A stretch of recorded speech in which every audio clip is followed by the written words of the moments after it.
ॐ गणानां त्वा गणपतिं हवामहे कविं कवीनामुपमश्रवस्तमम् ज्येष्ठराजं ब्रह्मणां ब्रह्मणस्पतः नः शृण्वन्नोतिभिः श्रीरसादनम् ॐ श्रीमहागणाधिपतये नमः।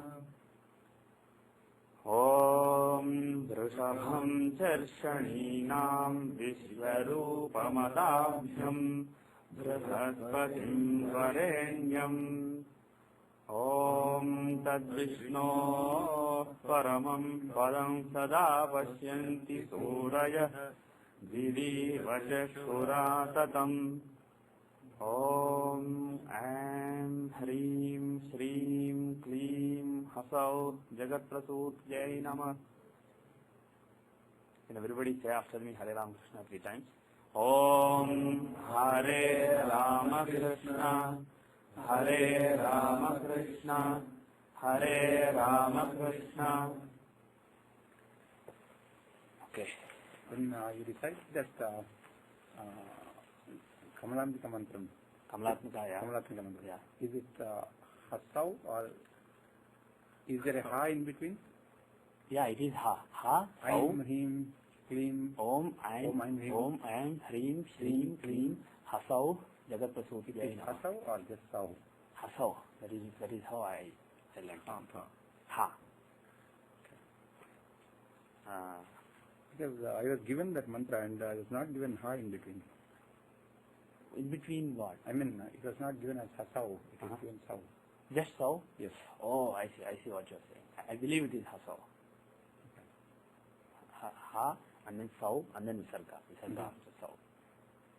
So that is how I know it. Could be wrong, but I believe that is the case. Okay. And you see that Hasau, Saddha in lot of mantras actually. Not just this mantra, lot of mantras. Okay. Anybody has any questions from the last class? Any chart where you tried Narayan Dasa and Varna Shur? Anything that you want to take up? If you don't use this chance, you are going to be bombarded with a puzzle. I looked 2-3 but it was making sense. You know what? I looked 2-3 charts, it was making sense. Then don't bother. If it doesn't make sense, then ask me. Then we can discuss. Oh, by the way, before I forget, if you remember, I think 2 weeks back, I think January 30 class or so, we looked at somebody's chart. There was a person called Vikram Singhvi who gave a puzzle on Vedic astrology list. He wanted people to guess what happened on a particular date. I think January 27 or 28, something happened to him. And you guys narrowed down to a couple of possibilities. I wasn't really giving big clues. I was giving only small clues, but you guys guessed that he was laid off. And you also guessed that the actual thing happened in the beginning of January, the actual activity, and he confirmed that was actually the time frame when all this was finalized. His boss did all the politics. And also you guys made a prediction in the class when we looked at the next few dasas and antardasas. We thought that he would find a job, probably a contract position. That's what we said in the class. And we said that it will happen between January 29, basically immediately following the class and before February 6. We said that he will find a contract job, and he actually said that he did find a contract job in that time frame. And it was indeed a contract position. He said whatever we said in the class was 100% correct. So congratulations for giving good predictions. Now, I want to give you a puzzle.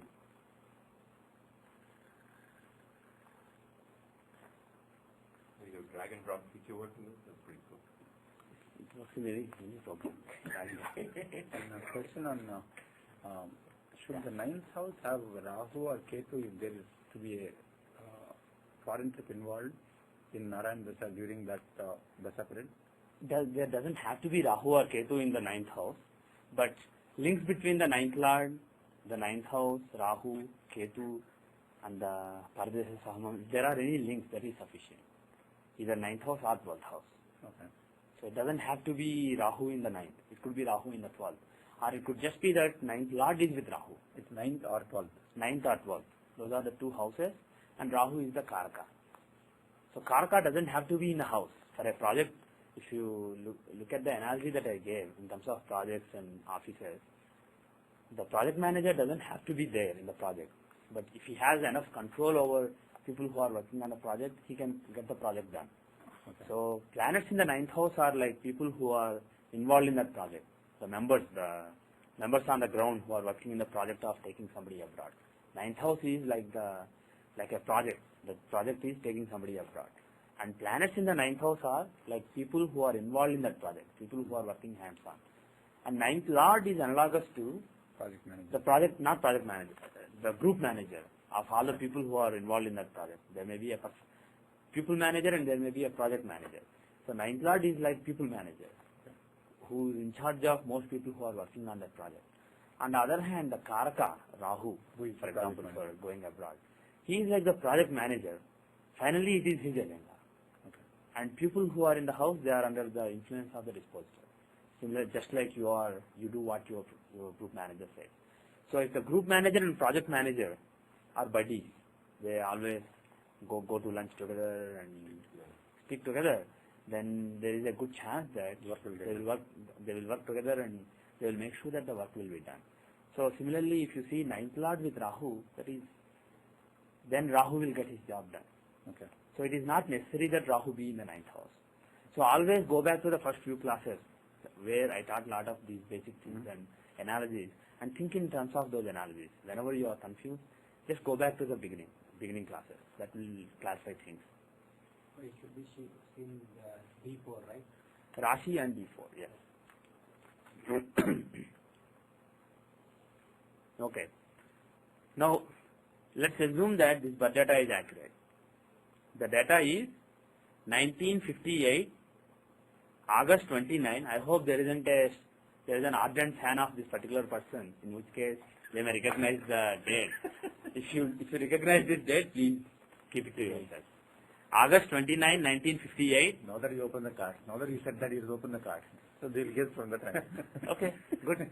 As if there's only one well-known person.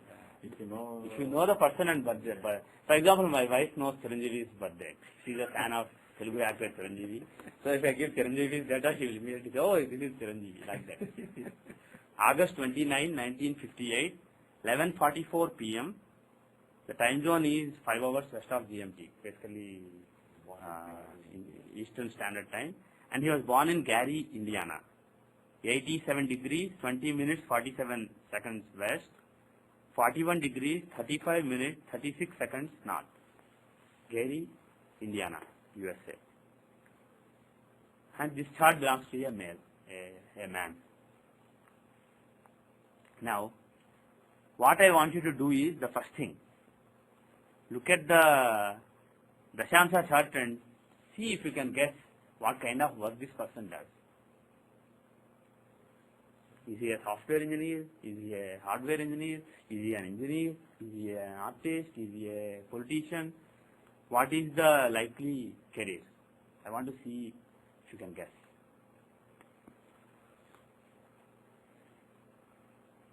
Venus and Jupiter, Lord of the 10th house. Okay, why are you looking at Venus and Jupiter? You are looking at?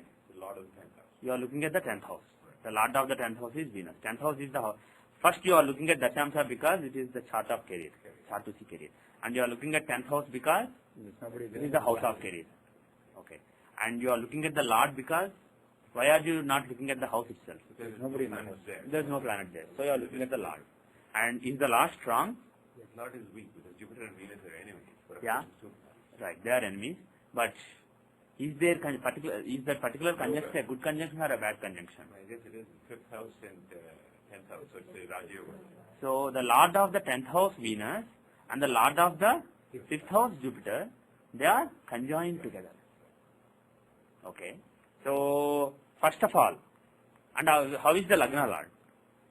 The 10th is always important, but Lagna Lord is also important. It's in 5th house. The Lagna Lord Sun is in 5th house. 5th house of abilities and popularities and recognition. So Lagna Lord Sun is in the 5th house, and 10th Lord Venus is with 5th Lord Jupiter. So even though they are enemies, there is a Raj Yoga given by the 10th Lord. So overall, before we go further, is this the chart of a normal, ordinary Tom and Harry, or is this the chart of somebody who's reasonably well known, somebody who's reasonably successful. Reasonably successful. Yeah, must be a successful person, a well known person. Okay. You were going to say something, I interrupted you. The second house of the resources. Yeah? Moon means is I got the weekend around. I got Lagna as Resources. Yeah. 12th house. Okay. What time, what Ainamsha are you using? Lahiri. Lahiri. Can you check the data? Is it 11:44 p.m. and time zone is 5? Yeah. No, it is 6. You got 6 o'clock time zone. Why is it? Gary, Indiana. Oh, you So you got 6 o'clock select time the zone. time. Just change it to 5. Five. Maybe. Because only certain parts of Indiana actually stick to. Yeah. No, okay. Yeah. Okay, good. See, is it always necessary that we look at the time zone as well whenever you give the data like this? It's a good idea too. Because what the software automatically finds for you, there may be some small errors for some cases. So it's always, you have to know the correct time zone basically to make the right chart. And whether software does it for you or you find from some other sources is your problem. But, but the time zone has to be accurate. If it is off, your chart will be off by an hour. Yeah. Okay. Now, as far as career is concerned, is he a fortunate person? I was telling sixth lord is Mars, so he's in service. Who is Mars? Which lord is Mars? Sorry, sixth house has Mars. He is in service only, not in business. Okay, so he is in service. He's all in Mars. Okay. No, Good. He could be having his own business also. Why? Because 810 is in the 7th house. Yeah. Rajapala. Right. So, 8 is actual career, the formal job and career that you are doing. So that is in the 7th house of desire. But going from what Ramakrishna said, Jupiter associated in Jupiter being the 10th lord. Is Yeah. 10th lord? No, he's No, not. He's the Jupiter is lord. the 5th lord. Associated with the 10th lord Yeah. might indicate that he is in service, but he is in government service. Why government? If he is going with the Jupiter, I thought he would. First tell me what kind of career does he have? Which planet is showing the career in this chart? Which is the main planet that shows the career? Mercury, no. Venus. Second, 6th and 10th. Which of them is strong? 10th is strong. 10th lord has a nice Rajoga and they are aspecting the 10th house also. They have a desire. There's two planets together. It's two Yeah, planets. yeah, and that's a nice yoga. So, Jupiter is not only the 5th lord, but he is Lagna lord dispositor. He has control over Lagna lord. Correct.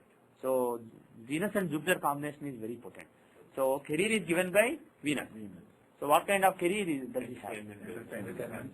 So, do you think, does everybody agree that he is an entertainer? Yeah. Quite possible. There are several other careers given by Venus, but entertainment is definitely one of them. I don't know if you remember, but Aishwarya Rai's chart we saw long back. Yeah. She has the same Leo Lagna in her Dashamsha, and the 10th Lord Venus and 5th Lord Jupiter are again conjoined in her chart, but they were in Sagittarius in her chart. Here they are in Scorpio. So there is a similarity with Aishwarya Rai's chart in this particular chart.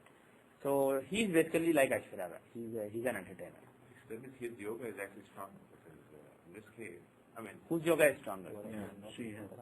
for her, I thought Sagittarius Jupiter is strong. Yeah, exactly. Right. Yeah, But in this case, Jupiter is not as strong, but Venus is aspecting on it. yeah. Venus is affecting the 10th house. So which is stronger in that? Both are strong in their own right. You can't forget all other planets. If you are just looking at Venus and Jupiter, if they are in the, what is the difference between if they are in the 5th house and if they are in the Fourth house. 4th house aspecting the 10th house? The, following, not following the the person who has 5th lord stronger than the 10th lord, that person will have a lot of following. 5th house is basically the following and the appeal that you have. So she may have more following, more crazy following. But if you look at what the person actually achieved, what the person did, what you achieve is 10th house. All the adulation that you get for what you did, that is the 5th house. All the following that you have is the 5th house. Of course, if the two lords are together, it's always good. That means there is a correspondence between the adulation that you command and the work that you have done. There is a link between the two.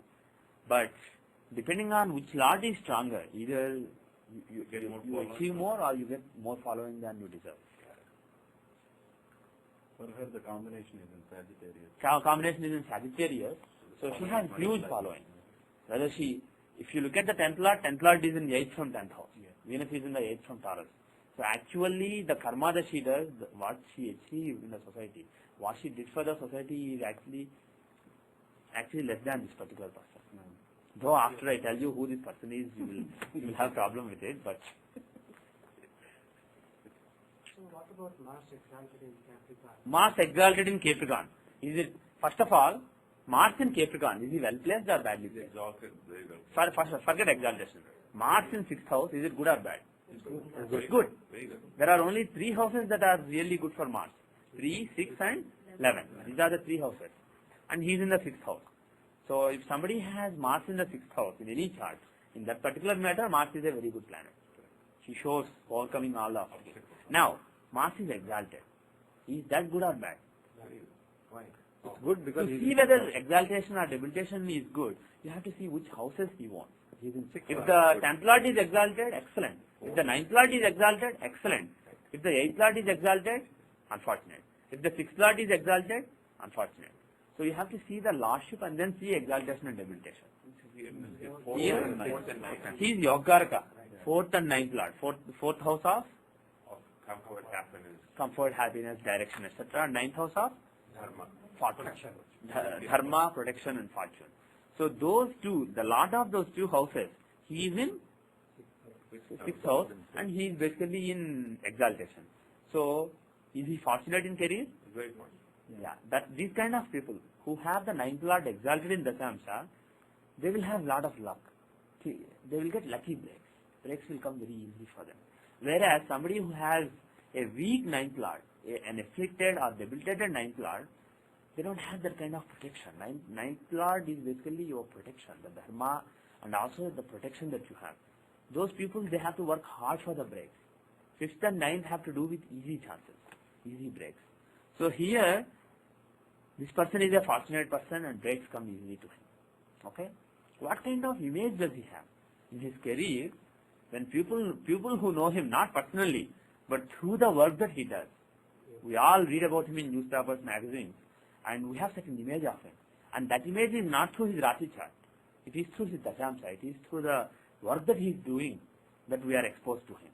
So basically, we don't know him personally. Our knowledge of this person is through his D10. So the image that we all have, most of us have, is from his D10. So what kind of image do you expect? Okay, so for those who didn't follow, Arudha Lagna is the one to see the image. Okay, so go ahead. Ketu is an Arudha Lagna. Ketu is an Arudha Lagna. So what is the image? Headless planet. Headless. Okay, so image of some kind of crazy wacko. Okay. Yes, absolutely. Spiritual image is also possible. So one possibility is somebody who is very spiritual. Other image is crazy wacko. I like the word he used. And a leader, like in a good position. Leader, because you are saying because Arudha Lagna is in a Martian sign. And GL is also associated with that. Okay, but forget GL. I haven't rectified this chart so confidently that I can use Ghatika Lagna. So forget GL. Let's imagine that there is no GL in this chart. I don't know if it's in Taurus or Aries or Pisces. But the disposition of Arudha Lagna is very strong. Mars. Yeah. Exalted. Yeah. Basically, Arudha Lagna in a sign like Aries. So image of somebody who is very dynamic, very aggressive, dynamic, go-getter image. But he's also in the house of Saturn, so he's perceived as a hardworking guy. Now you are looking at Arudha Lagna, Lord's dispositor. So you are going one level. If you look at which sign Arudha Lagna is in, which planet owns it, which planet occupies it, that is the first level analysis. If you are looking at Arudha Lagna's Lord and what sign is he in? That's what you are seeing. That also has a role, but that is actually second level and third level things. Don't give them importance at this stage because you will get confused. Then if you look at Mars is in Saturn sign, Saturn is in Jupiter sign, if you keep going, you can basically cover every planet and every sign. See what I am saying? So to see the image, just look at where Arudha Lagna is, which sign it is in, which planet owns it, and which planet occupies it. And based on that, just make a prediction on what kind of image the person has, and just stick to that for now. this case. Tries to a Yeah? to a plus Mercury and Sun is the 9%. Okay. Now, is there something you can use to say that he has the intelligent and a powerful person as well? He has intelligence, etc. You don't really see from Aruh Lagna. Aruh Lagna is just the image and perceptions. So any planets which are in trines from Aruh Lagna, they are beneficial to the image. When Mercury Dasha comes or Sun Dasha comes, basically his image will get a boost, or his image will be protected. There may be some problems, but he will be protected. So that's the thing. Now, What about one of the Rasi Drishti in this case? Should I take the influence of Mercury, Venus, and Jupiter and Mars? yes, You take all of that influence Yes. also there. yes, all those influences. If you look at Venus and Jupiter, like we said, they show the work that he does and the following that he commands. Right? Venus and Jupiter are the planets who are giving Raja Yoga. Now, those planets giving Raja Yoga, if they don't have anything to do with Aruh Lagna, then whatever good work that he does, it will not manifest in terms of image. There may be somebody else with the similar Dashamsa, but Aruh Lagna somewhere else. And that person may not actually be a well-known person. He may be doing good karma. There may be some people who recognize him. But the image, oh, he's a great person. Oh, he's a well-known person. Wow, I like him. That kind of thing is from Aruh Lagna. All the material things are from Aruh Lagna. So here, the fact that the Raj Yoga giving planets are aspecting Aruh Lagna by Rasi Drishti, it shows that whatever work he is doing, whatever recognition he is getting in the society, are going to impact his image, are directly going to building his image.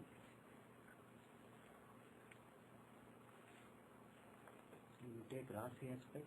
Yeah, you take the Rashi aspect. More than Graha aspect, Rashi Drishti on Aruh Lagna, that shows various influences that are coming on your image. And these spirit influences there, they're all along. Yes, they are full permanent, they are whole life influences, permanent influences. So Now, what did he decide finally? We said he's a crazy wacko and he is a crazy wacko or a spiritual person. If you want to see which one is right, okay, let us go to Navamsha. Navamsha, we said earlier, is the chart of abilities and also the chart of dharma. Right? Now, we said that he was an entertainer. If I say that, if I ask you, is it possible that he is a singer? Looking at the Navamsha, does he have singing abilities? yeah, How because do second house has moon in it. second Second house? house is a Second house has moon. No, now we are going to Navamsha. Navamsha is the chart of abilities. It is abilities that decide your dharma. Navamsha is the chart of your dharma and also your abilities. So, which planets are expected to be in? Basically, planets in trines and Navamsha show your basic abilities. And which planets are Sun or Moon? Sun, Moon. They show singing abilities, either in a trine or influencing Lagna in some way. So, Sun is there in Lagna and it's a moon sign. Moon owns it. So, Sun and Moon both have an influence on Lagna. Basically, Lagna, Navamsha Lagna is your ability. And Sun and Moon both show abilities in singing or musical abilities. But Moon shows singing and Sun shows peace and rhythm kind of abilities. The sense of beat that is shown by Sun and the sense of melody is shown by Moon. So if you look at the charts of singers, when you look at Navamsha, there will be a strong influence of Sun and Moon on Lagna, or they will be in trine. And here, looking at the Navamsha, is it possible that he is a singer? Well, yeah. Because Moon is a Lagna Lord. Moon Lagna Lord exalted and Sun is in Lagna. So he could very well be a singer. Now, Singer doesn't, also necessarily means that it should have a rhythmic thing too. not necessarily, no. Fine. If one of the planets is in a trine, that is enough to make somebody a musician, either Sun or Moon. Okay. Does he write his own lyrics? Yeah, that is tough to find, but you can look at the third house in Navamsha, see if there is any Venusian influence. Sun and Moon are the planets of singing, who give the ability of singing, and Venus is the planet who gives the ability of writing. Writing not prose but poetry. Venus is the poet, and Mercury is the writer. If you are looking at writing essays or writing articles or writing any scholarly stuff, that is Mercury. And if you are looking at writing with lot of bhavukata, writing with lot of imagination, poetry, then you are talking about Venus. And if you see Venusian influence on the third house in Navamsha, he is likely to be a poet. He is not likely to be a poet actually, that's not. He is likely to have poetic ability. Because when we talk about Navamsha, we don't know if he will actually be a poet or singer. That you see by looking at Rashi and Dashamsha. Dashamsha is what actually he does in the world, in the society. Navamsha only shows he has those abilities. So here, you don't really see that he has poetic abilities. You don't really see that in this chart. But anyway, now let me ask you one thing. This particular person is fighting a litigation, fighting a court case. Now most of you would know. Okay, this chart belongs to Michael Jackson, the crazy wacko. Ketu in Arun Lagra, that headless image, the word he used kind of fit. Quite fit in pretty well. Now, let us look at the current year's Tithi Pravesha chart. If you look at 2004, 2005 Tithi Pravesha chart, do you think that he will go to jail in this particular year? Is there a chance that he will go to jail in this particular year? What a lot is Mars. Yeah? Imprisonment is. Yes, half of the three are got Ketu and Saturn. Okay. What about Mars is sitting with Sun and Okay, you are looking at the current year's Tithi Pravesha chart, and Sriram is saying that Hora Lord is Mars. So Mars is the planet who shows the main events of the current year.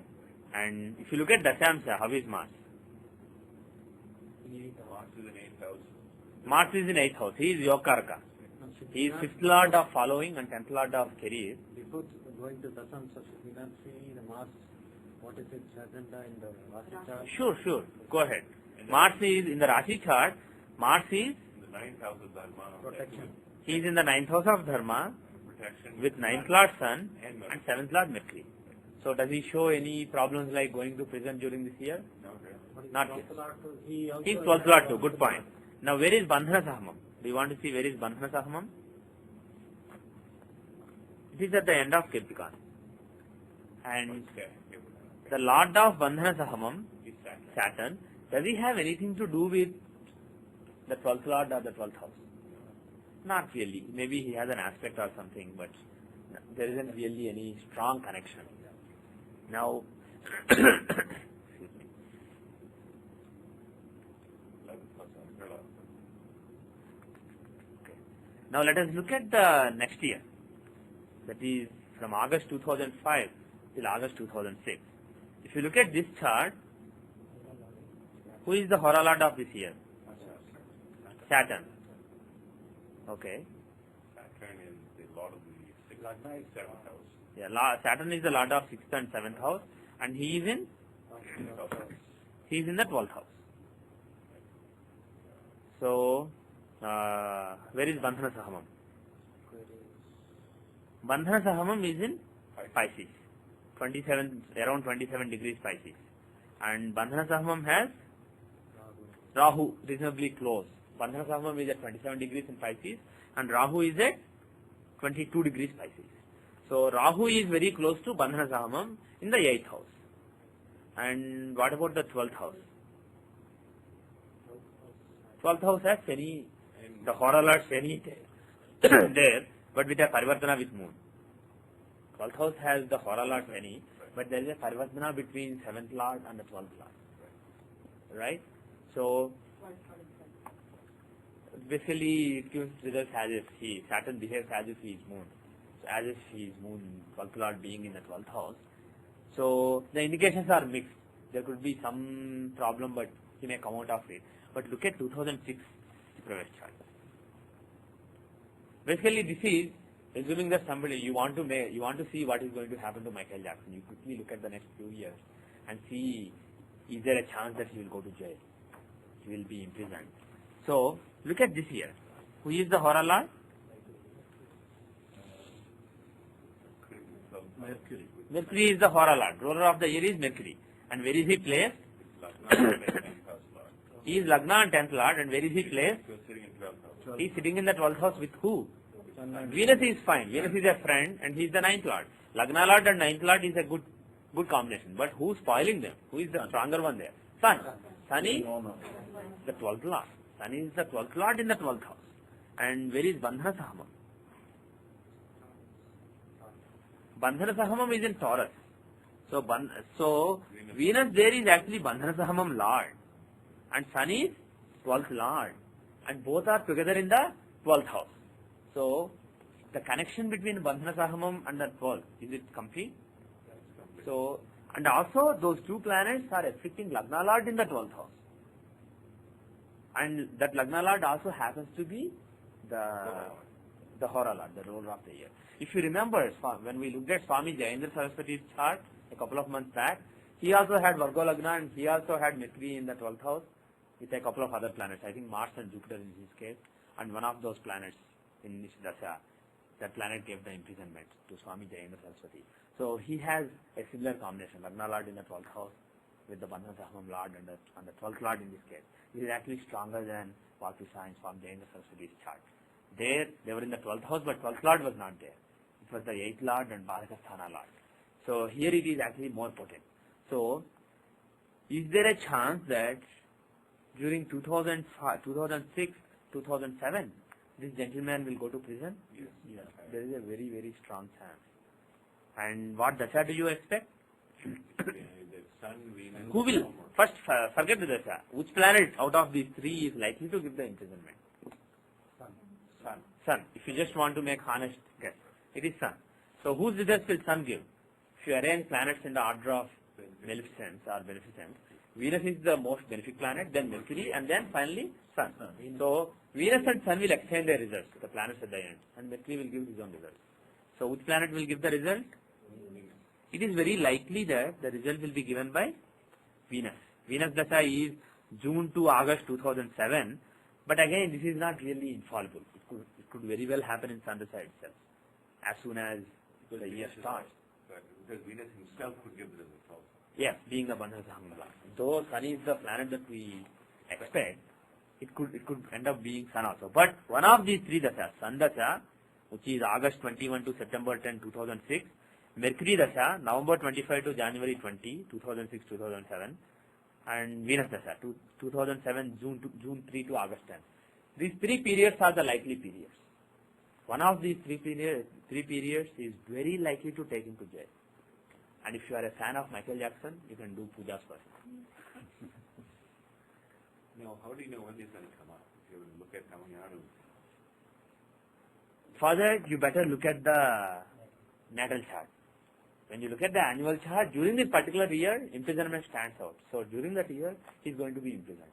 But if you want to see when he will come out, you can't keep looking at the annual charts of the next 20 years. Because you don't know how long he will go to jail. So the best idea in that case is to go to the natal chart and see what dasha he is running. Okay? So let's do that. Tithi Ashtotari and Tithi Pravesha charts, the annual charts, are for focusing on the short term. And when you are looking at 2 or 3 years, it's basically, it's really short term. That's why we looked at it. Now let's go to long term view. Okay? What chart applies in his case? What dasha? If you could also cover, this sessions ask the same question. Right? Yeah. Any open-ended questions like when someone is likely to get married or when someone is likely to get open questions like that. Yeah. We cannot keep looking for the... Right, but the thing is, if somebody comes to you who has a daughter who's 24 years old and they're already looking for matches, they want to know when she will get married, you can look at the natal chart also, but it is likely that she's going to get married in the next 3 years.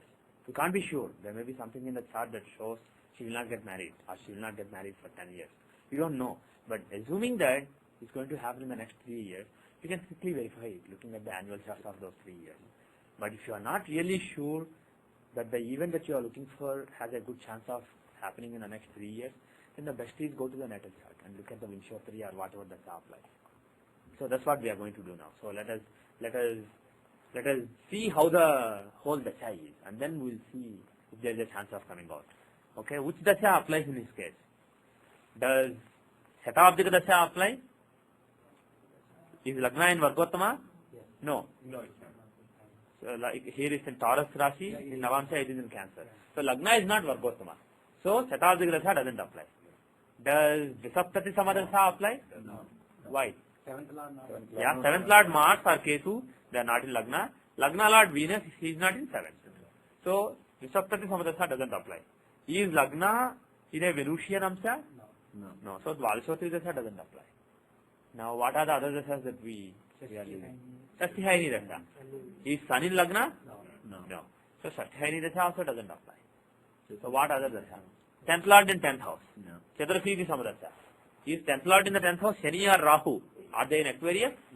10th Lord? No. Neither of them is in 10th house. So 10th Lord is not in the 10th house. So none of these rare conditional dashas applies. So which dasha should we use? Let's use Vimshottari dasha. Okay. What dasha has he been running all these years?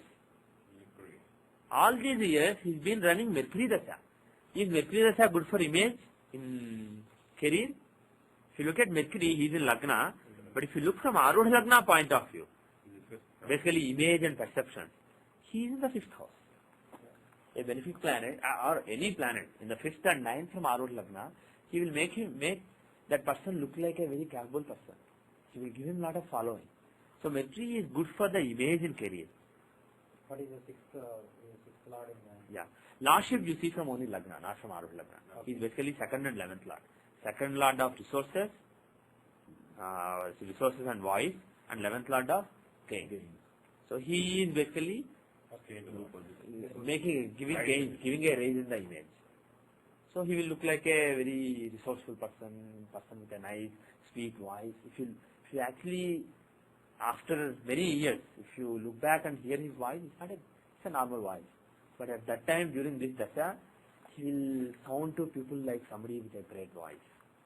So Mercury being the 2nd Lord and 11th Lord, being in a 5th house from Arudha Lagna, he will basically give a raise in the image.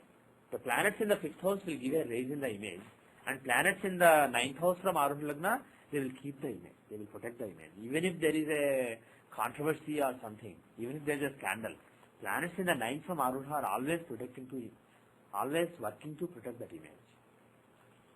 Now, forget the Dashamsha. If you look at the Rashi chart, because Rashi is the physical existence, and this is only the environment. And if somebody has great Rajyogas in the Dashamsha, he will be working in great environments, great professional environments. But Rashi is finally physically what you are doing. Are you driving in a Benz car, or are you driving on a bicycle? Are you doing this, or are you doing this? Are you sitting in a big nice chair, or are you sitting on the ground? Are you doing this, or are you doing this? All the things that physically manifest in certain action or certain state, everything physical is from Rashi chart. So look at the Rashi chart. Is there a Raj Yoga given by Mercury? It is Mercury and Sun. Mercury and Sun are together in a Kendra. Why is it a Raj Yoga? Mercury owns the 5th house and Sun owns the 4th house. So 4th and 5th lords are together. So that shows Vishnu's blessing. That particular Raj Yoga is supposed to give blessings of Vishnu. So because of that yoga, Mercury Dasha is a good Dasha. But how is Ketu Dasha? Ketu Dasha is starting in 2006 February. And the period that we identified was 2006 August. The year that started in 2006 August. And even the year before that had something funny going on with the Hora Lord, the ruler of the year, and involved with the 12th house. So, this Dasha is starting in 2006 February. Is this a good Dasha? Does it show imprisonment? Now is the 7th house Lord in the 12th house. Yeah, basically it's a malefic in the 12th house with the 12th Lord. Ketu is a malefic. He is in the 12th house with the 12th Lord. So, is it likely that Ketu will give imprisonment? I would say teaching how to get to moksha. Yeah. Yeah, it will be also a spiritual period. In this special period. It will be basically a period where he will look back at his life and Retrospection. yeah, in retrospection, he will be killed. Let's not go there. Okay. So we had. So 12th house, 12th lord and 12th house. If you see, yeah. It might give imprisonment. Being Ketu being in the 12th house, Yeah. is spirituality. It can give spirituality. It can, but Ketu involved doesn't necessarily make everybody spiritual. You have to look at how that Ketu and other planets are there on the Vimshamsa also. Vimshamsa is a chart of spirituality. Let's look at this Vimshamsa shortly. But the bottom line is, if 12th Lord is alone in the 12th house, it's good. It's actually a yoga. What is the name of that yoga? Vimala yoga. But the problem is, if any other planets are involved, then that's a problem. If the 12th Lord is involved with some other planet, that's a problem. And the results could be lot of expenses, lot of losses, hospitalization, constant hospitalization, or imprisonment. These are various results given by the 12th house. There will be some kind of giving up who you are, some kind of giving up something important to you. Because it is the house of last from Lagna. You either give up your identity, you go to a faraway place, you take political asylum, and you lose whatever you have, or you are very sick and you are in hospital all the time, or you are in prison. One of these things is very likely if the 12th has malefic planets. So here Mars and Ketu, two rank malefic planets, they are in the 12th house. So unfortunately, this dasha is not really a great dasha for him. But interestingly, Ghatika Lagna is in the 12th house. So, Ghatika Lagna shows power and fame and being known to people. And of course, Mercury is also aspecting Ghatika Lagna. He is in the 5th from Ghatika Lagna. So, Mercury also shows fame. But Ketu, being right there in Ghatika Lagna, he will give lot of fame. He will be famous in his imprisonment. His imprisonment will be a great news. It will be covered with frenzy in the media. It will be a very popular news. I forget the name, but some long back, I think 1.5 years back or so, somebody gave a puzzle on Vedic astrology list. He gave the chart of somebody. He didn't say who he was and asked people to guess. And there are two people, me and somebody from Australia. We guessed Satya Prakash and me, using two totally different techniques. I was using Sinchamsa, Sasthamsa, I don't remember, some charts I was using. He was some kind of serial killer who... Yeah, like from Ardha Lagna, Yeah. I think talking about 3rd and 6th from Ardha Lagna. Yeah, I don't remember all the analysis that I did, but I looked at Rasi and Sinchamsa and I figured out that it was some kind of serial killer. And he happened to be a serial killer who killed either women or homosexuals. I forget who. I forgot the name. But what I remember is, I don't remember all the details. I don't even remember the name. It was a puzzle in Vedic astrology list. If you go back to the archives 1.5 years back, you will see it. But he also had Ghatika Lagna in the 12th house. He had a strong combination in the 12th house and Ghatika Lagna in 12th house. He was a normal person when he lived. When he committed all those murders. And finally, when he was caught, when he went to jail, he became a celebrity. So basically, if you see Ghatika Lagna associated with planets in the 12th house or planets having to do with the 12th house, they will be celebrities in prison, basically. There are some people who are celebrities, either become celebrities when they are in prison or become bigger celebrities when they go to prison. So here, Ghatika Lagna being in the 12th house and that dasha coming soon, it makes me think that he will go to jail and there will be a lot of changes in his life when he is in jail, and all that will be covered in media with frenzy. That is what I suspect. You want to look at Narayan Dasha, excellent. But we didn't figure out from here how long this period is going to be. Yeah, we didn't actually mean to figure out. We wanted to see if there was any chance, and he has killed Dasha for another 7 years. So for 7 years, from he don't look that 6 good. or 7 to sometime in 5, 6 years. For me, Does it mean it could be like 2006? it could be till that time frame basically. It could be a year or two this way or that way, but for around 6 years or so, I don't see any promise for him to come out of the jail. So I suspect he'll be jailed for something like 4 to 7 years. So Jyothishya is basically hopeless as far as coming out of jail is concerned. But Venus is a good dasha, very good dasha. Lagna Lord and he is the Will Ketu give Mars? Yeah. Right. in the Rashi chart. But when the Venus Dasha comes in 2013, there will be a new lease of life basically, because he is the Lagna Lord in the Rashi chart, well placed in the third house in A5, showing manifested abilities, and in the Dashamsa he is the one giving all these this nice Rajoga. So when Venus Dasha comes, there will be a new Michael Jackson basically. He will. My suspicion is he will go to jail sometime in 2006, and when he comes out of jail, there will be a lot of changes in his life. He'll be a changed person, and he will still be very popular, and he will release more albums. Maybe he will release albums from jail also. I don't know about that, but basically I strongly expect that he will go to jail, and I strongly expect that that's not the end of his career. The best of his career may actually come after he comes out of prison. When Venus Dasha comes, that's my suspicion. 2013 is a long way to go. Yeah, it's a long way to go. But I thought in 1993, I thought 2005 was a long way to go. Time flies fast.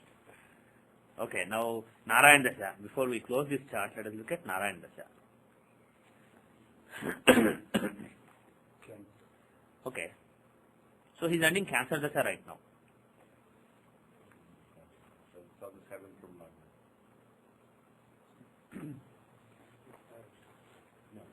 Scorpio. Because here, Scorpio is strong.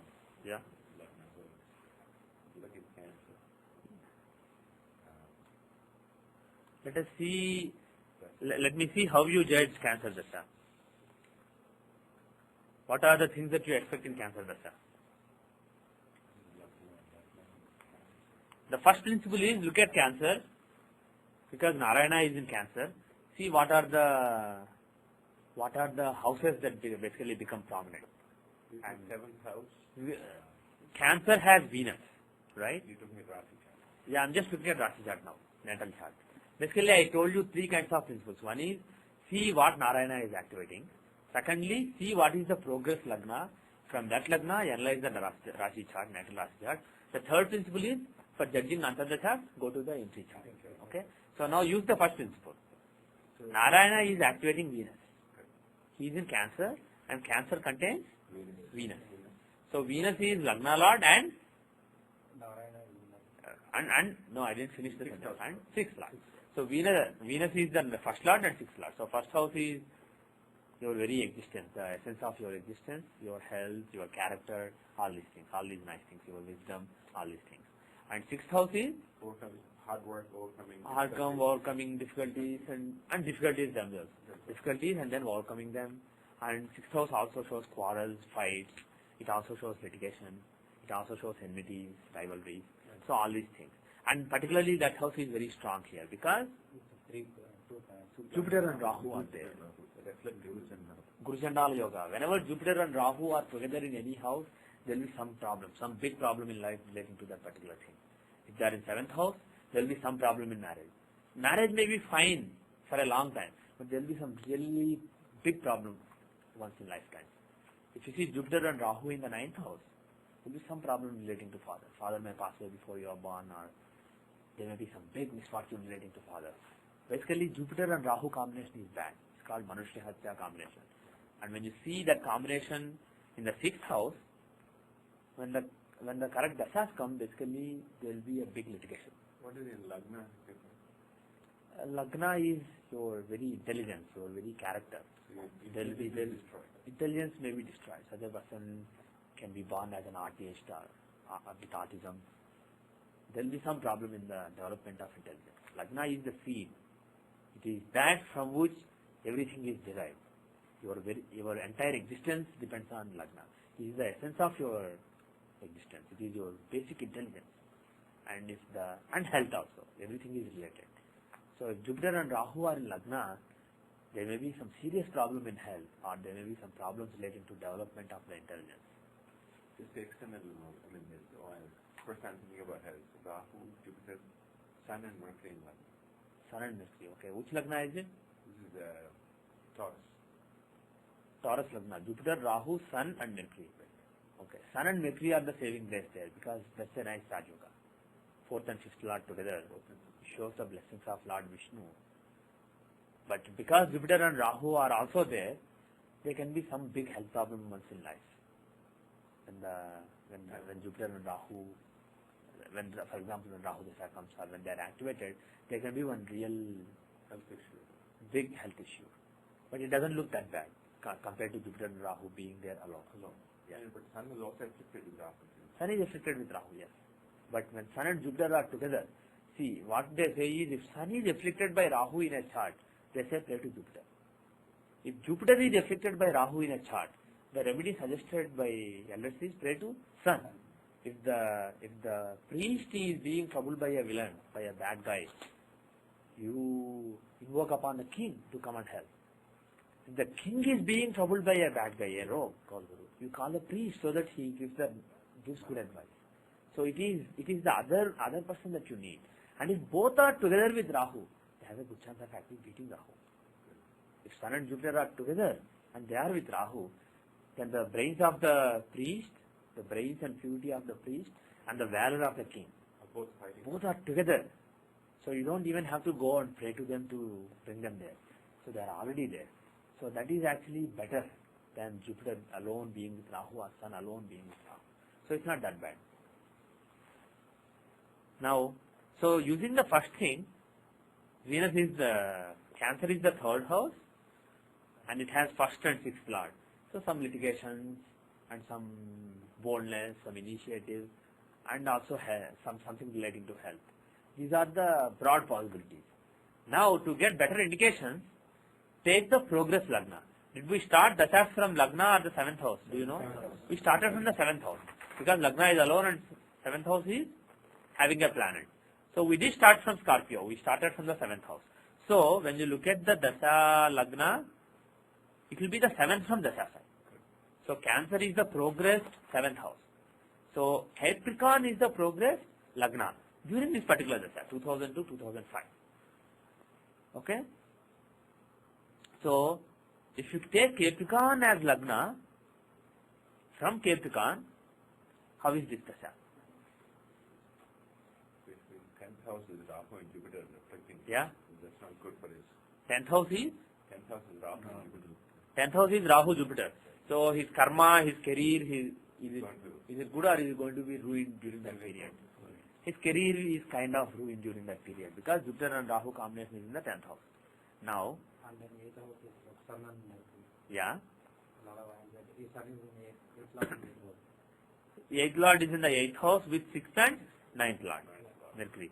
The conjunction of 6th and 8th Lords in the 8th house it is a good combination. It is Viparit Rajoga. It is lot of anxiety, lot of frustration, but finally He will overcoming those. That's what it shows. But Mercury is not only 6th Lord, but he is also the 9th Lord. So for 9th Lord being in the 8th house, is it good? No. It shows, does it show having protection or does it show protection being withdrawn? So it's loss of protection, like you said, protection being withdrawn. Yeah. So 9th Lord is in the 12th from 9th, along with the Lord of that house. So overall, you can say, doing this analysis, overall you can say that there will be a lot of frustration, there will be a lot of anxiety, there will be a lot of worries, and he will not be that protected.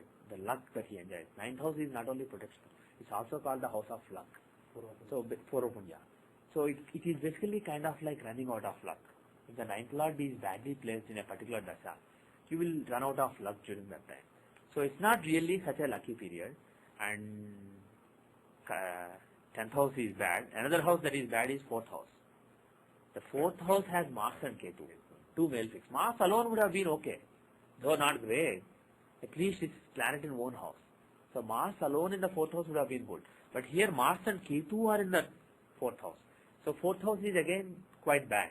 Ketu likes to dissipate wherever he is placed, and he is with Mars. And Mars and Ketu, there is a lot of friction between the two. So, because Mars wants to protect that house, being the 4th Lord.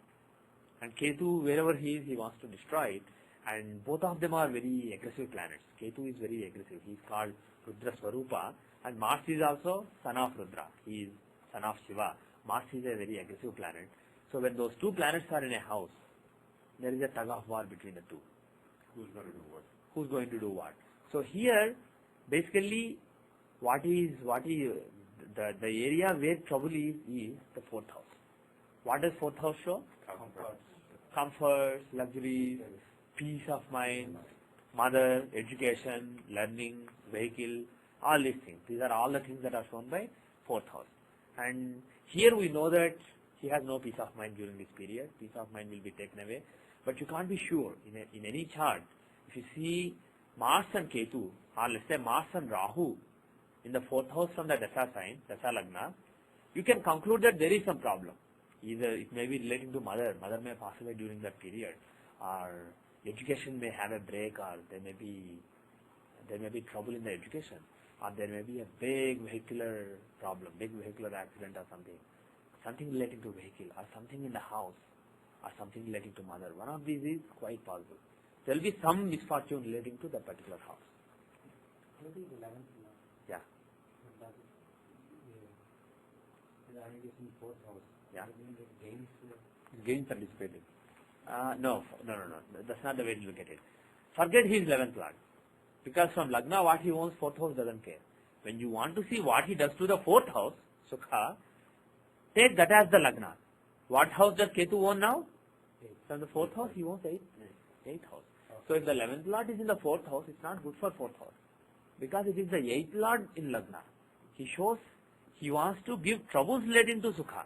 He wants to break the Sukha, being the 8th lord from 4th. So Ketu's agenda is not giving Sukha. And what is Mars' agenda? Though he was Scorpio also, right now he is Aries lord in Aries. His agenda is to give you Sukha. Mars wants to give you Sukha, and Ketu wants to take it away. And what I said about dissipation is basically natural simplification. In general, Ketu, wherever he is, he wants to burn the house so that there is nothing, and then there can be moksha. So that's what Ketu wants. Wherever he goes, he wants to burn things there, dissipate everything there. So, but that is only natural signification, and the ownership is a separate thing. Here, if you look at ownership also, the sign owned by Ketu, his agenda, not only his natural agenda, but his agenda based on the Lagna here, that also shows giving troubles to the peace of mind, breaking the peace of mind. So both the ways, Ketu placed in the fourth house will destroy Sukha, destroy comfort, destroy peace. But Mars is trying to protect it. So that's why I said there is a tug of war between those two planets. Yes. Now let us look at the current Antardasha. What Antardasha is he running right now? Sagittarius. Basically, He is running Sagittarius Antardasha. his 12th house with Ketu in. Yeah. Means it's actually giving him renunciation to his living. He's asking him to basically have him through retrospection right now. And also the 12th house, Sagittarius law. Yeah. Jupiter is placed over there. 6th house. Jupiter is in 5th house. Yeah. Is Jupiter well placed? No, it's Saturn. He is afflicting Lagna Lord. If you look at the entry chart of the Dasha, which is cast for August 29, 2018, 8:1 or 6:8:1 p.m. In this chart, Capricorn rises and Ketu is in the 12th house Sagittarius, and Sagittarius Lord Jupiter is afflicting Lagna Lord. The 12th Lord is afflicting Lagna Lord. So the Antardasha is running right now from October 29 till March 27. During this Antardasha, Ketu there is basically giving some kind of detachment, like you said, not necessarily moksha in an entry chart, but some kind of detachment, going through the motions, and also loss, basically, a sense of loss, because he's in the house of losses. And that Lord, pardon me? Bhoga is in 11th house. Which Bhoga? If you're saying- Oh, forget the Bhoga. okay. Forget Bhoga in Narayan Dasha. You can use it, but slightly differently, so forget it for now. Let's use it only in Vimshoti Dasha. Okay. How is the next Antardasha? Next Antardasha is the Lagna itself. Next Antardasha is Lagna itself, Capricorn. And its Lord is, he's in a trine from it. So I don't really think that during the next 5 months, I don't honestly expect any big problems for Michael Jackson. Things may actually go his way. Smooth. Yeah, or smoother than he expected. But I don't see any problems in the next 5 years, next 5 months. But the problem I see is 2005 or mostly 2006, after appeals, etc. There may be some appeals, etc. Yeah. But let us look at the next dasha, because this dasha is almost over. This is at the end. Next dasha will be interesting. Leo. So next dasha is Leo dasha. Okay. So how do you judge the Leo dasha? So Lagna is 7th from it. First of all, who are in Leo? The second lord, fifth lord and fourth lord. Nice Raj Yoga is being activated by Narayana. There is a nice Raj Yoga being activated by Narayana. That is very curious. Even though you have in the Vimshottari Dasha, around the same time, actually 5 or 6 months later, after this Dasha started, we were getting Ketu Dasha, the planet in the 12th house, and we were expecting imprisonment, etc. But if you look at Narayan Dasha, he is also activating this Mercury and Sun. this Mercury and Sun combination, this Raj Yoga.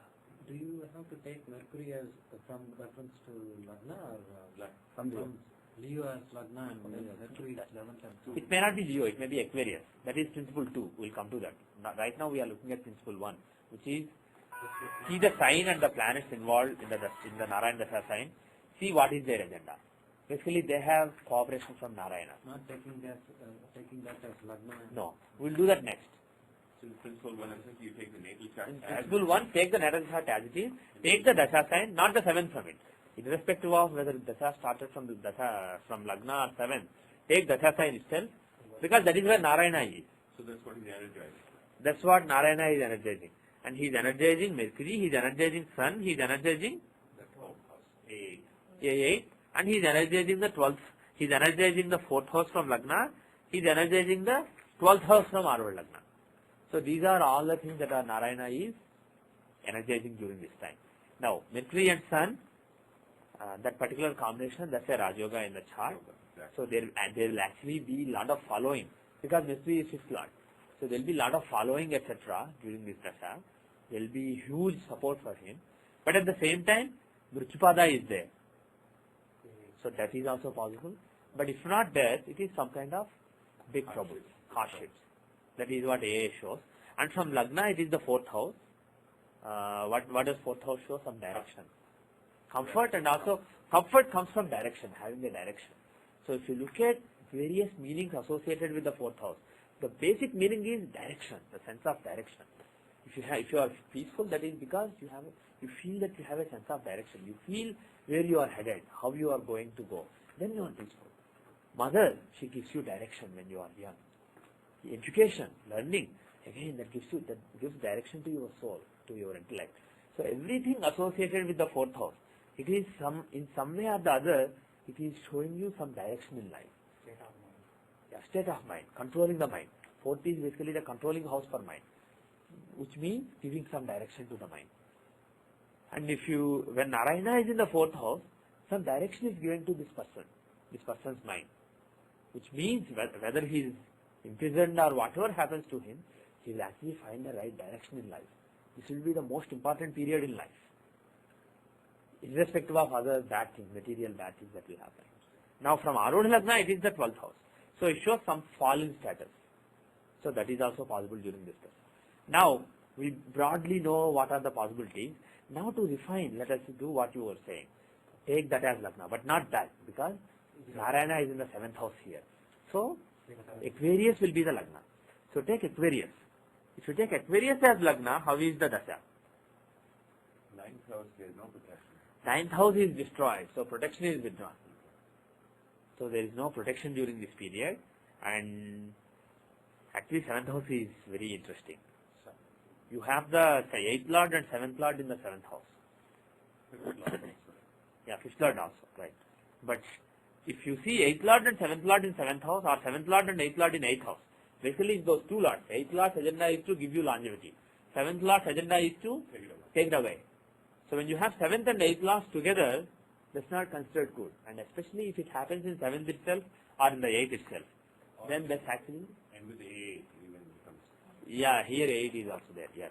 So, irrespective, even if 8 wasn't there, that itself shows death. During the dasha, they can be death. So actually during this dasha, there is a good chance that he will pass away. And Narayana dasha is not the best dasha for timing death. There are other dashas like Solo dasha, but Narayana dasha also gives indication. There is a good chance that before 2007 August, 2017 August, sorry. Before 2017 August, there is a very strong chance that he will pass away.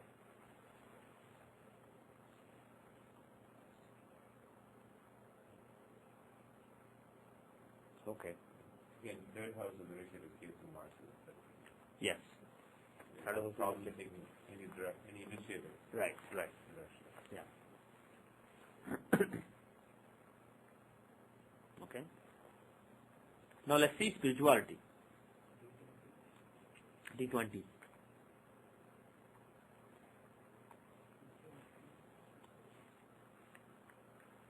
Is he a spiritual person? Is he a spiritual person? Fifth house has nothing in it. Fifth house is the house of devotion. Fifth house and fifth house. But the fifth house Lord is not creating. Mercury is sitting in the 12th house. Yeah. So he's given up devotion. He has no devotion. Either he has no devotion or his devotion goes through lot of upheavals. Because Mercury is in the 8th from 5th. He is the 5th lord, and from 5th house he is in the 8th house. So if Lagna lord is in the 8th house, that shows lot of changes, ups and downs basically. So his commitment to God, his commitment to divinity has ups and downs basically. Lot of upheavals.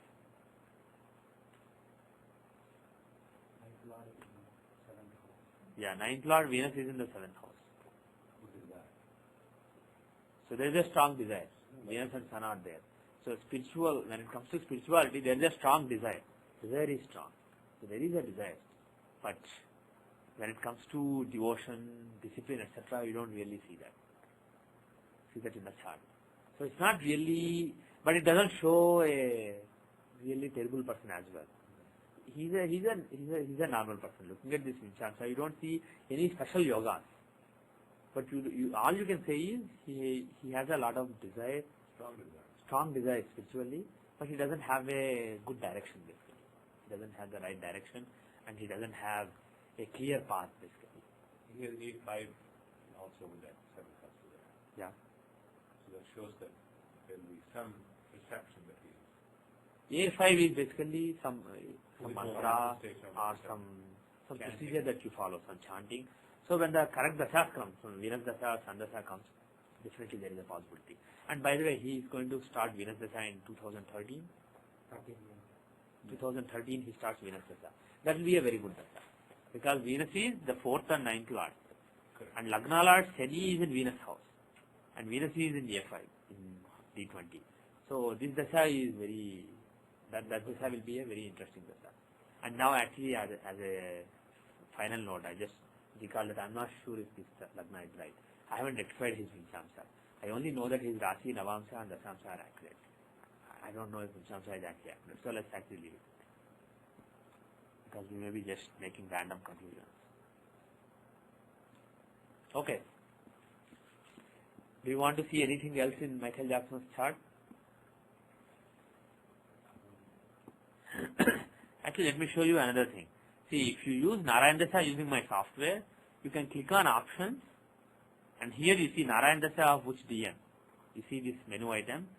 You have Rashi, Navamsa, everything here, and one of them is, you can, if you select D10 here and say OK, it will give you Narayana Dasha of the Dashamsa chart. So Narayana Dasha is one Dasha that exists for each different divisional chart.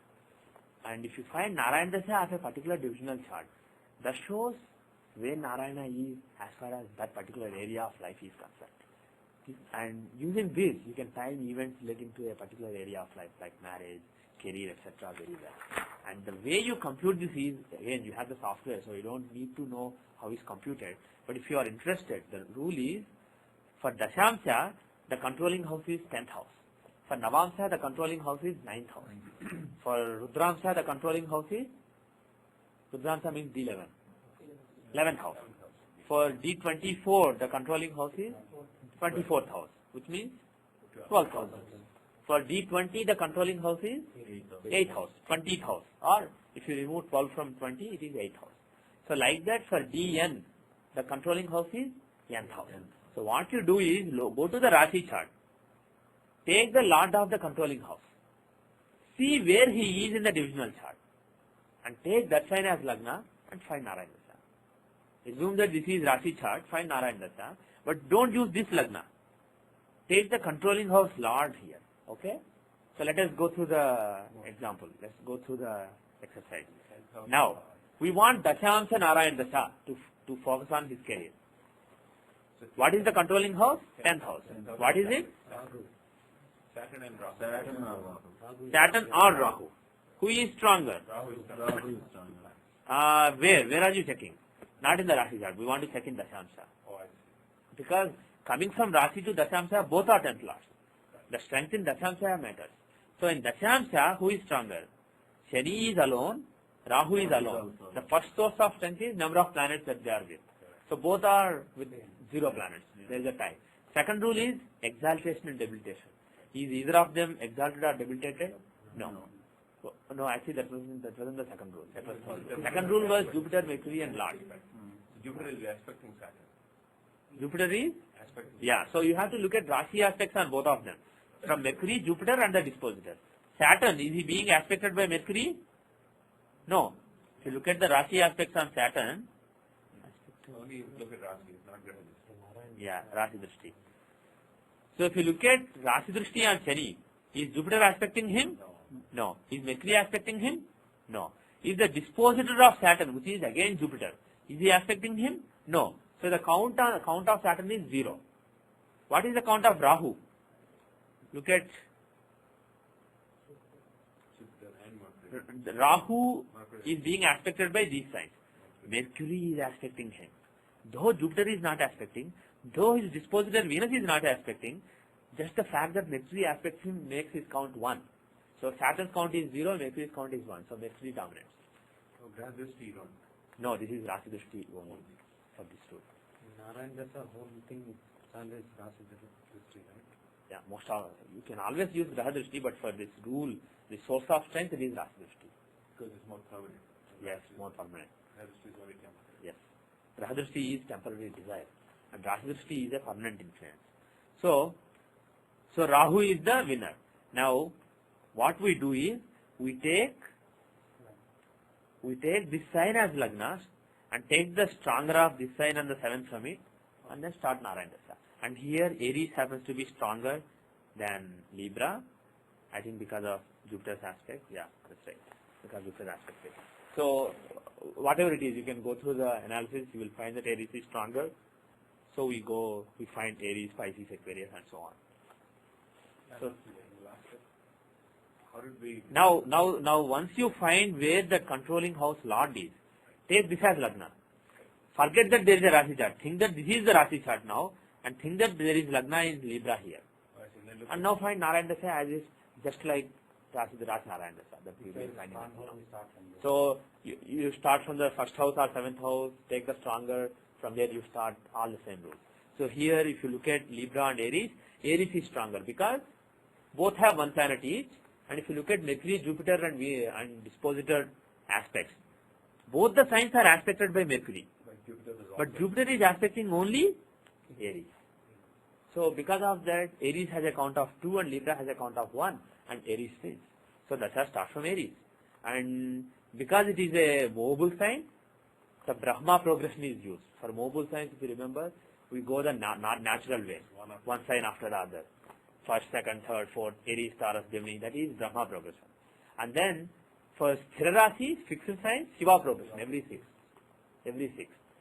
And for dual signs, it is Vishnu progression, Dharma Trikonas, then Artha Trikonas, Kama Trikonas, Moksha Trikonas. So the 3 progressions, the natural Brahma progression, the 6th Shiva progression, the trinal Vishnu progression, those you use. And here, Aries is mobile, so you use Brahma progression. You go each sign.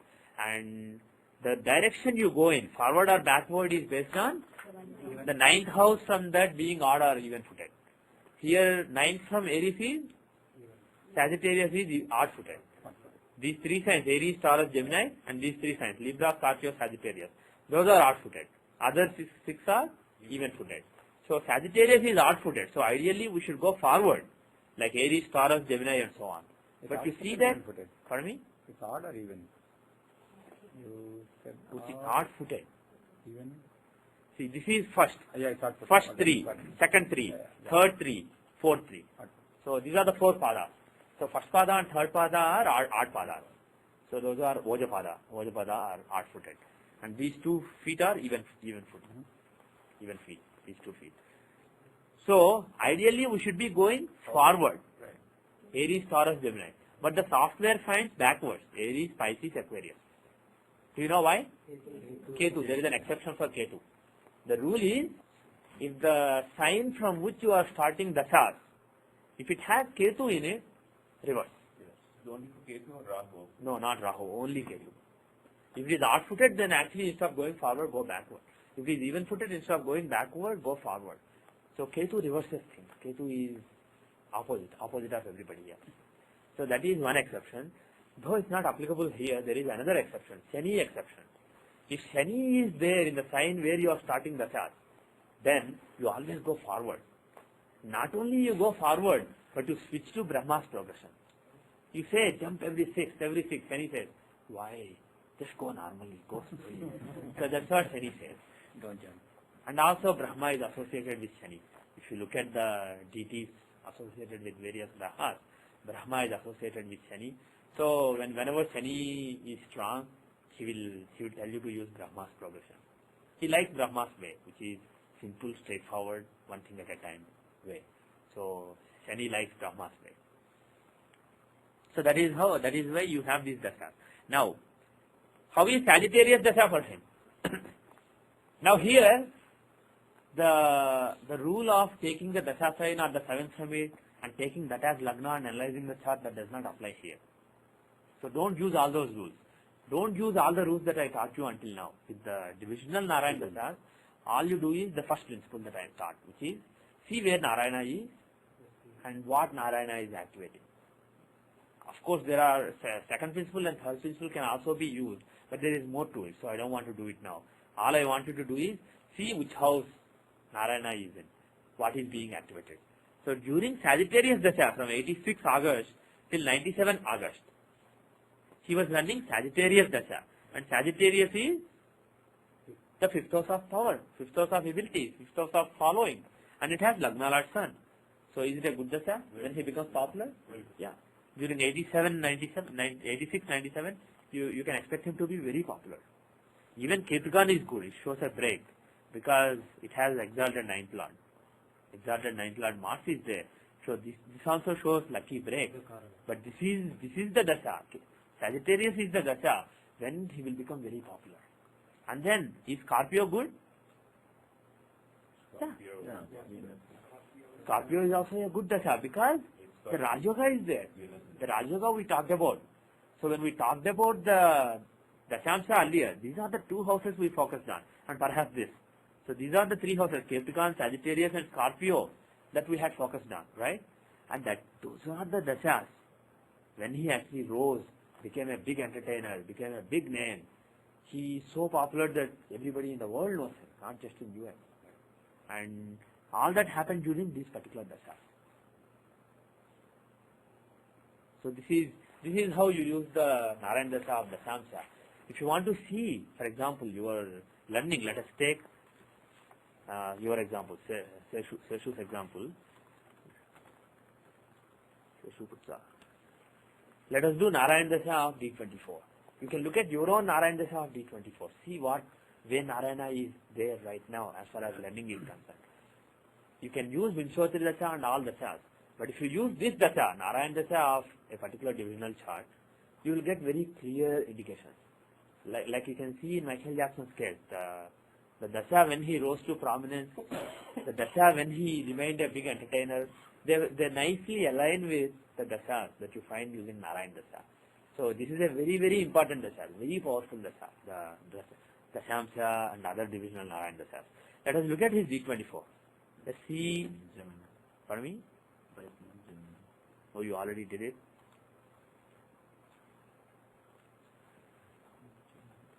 Okay. D24. What dasha is it running right now? Libra dasha. What does it show? We discussed his chart earlier, his D24. 8th house of knowledge. 8th house of occult knowledge, containing Jupiter of, who is the significator for this kind of knowledge, traditional knowledge, astrological knowledge, etc. A5 and A11 both there. So Yeah. there will be mantra, gains, Yeah. spirituality. Yeah. 5th house is not only mantras, in Siddhanta it is also scholarship. 4th house is the process of learning, and 5th house is what you have accumulated. That is the scholarship that you contain. So A5 is the manifestation of scholarship. 5th house is basically the actual ability. When it comes to learning, the actual ability that the person has, and A5 is his manifestation. So when you talk to him, if he suddenly says, degree is for example one example. A5 could be a degree.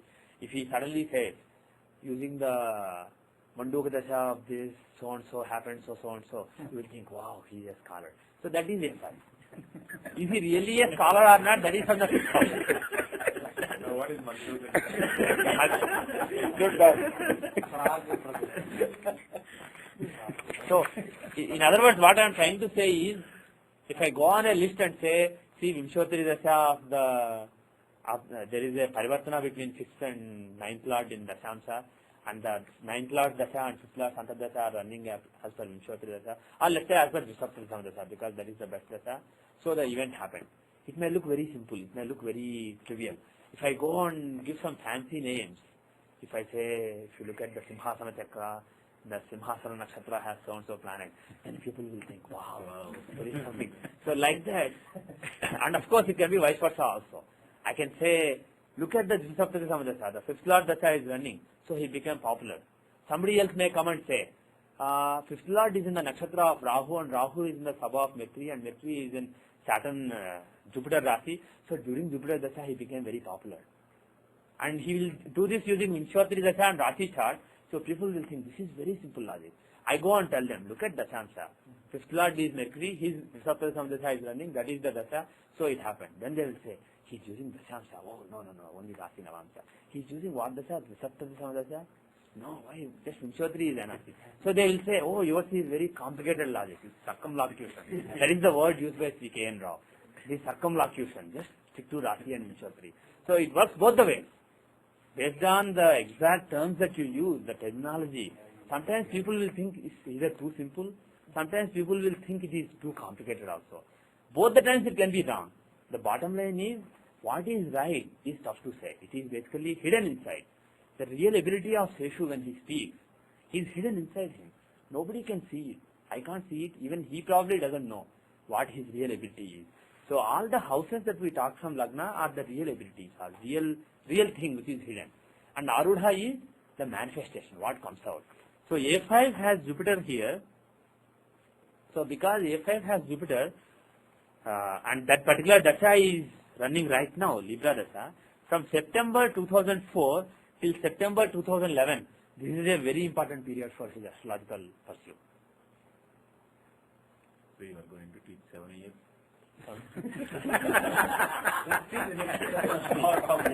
I didn't see his Narayan Dasha earlier. I know that we discussed his chart some time back, but we saw Vimshottari Dasha and other Dashas at that time. We didn't see this particular Dasha, but I was curious to check. I wasn't sure what it would be, but I was sure something important would show up. Either Aries or Libra, Aries or Cancer or Libra Dasha would be running.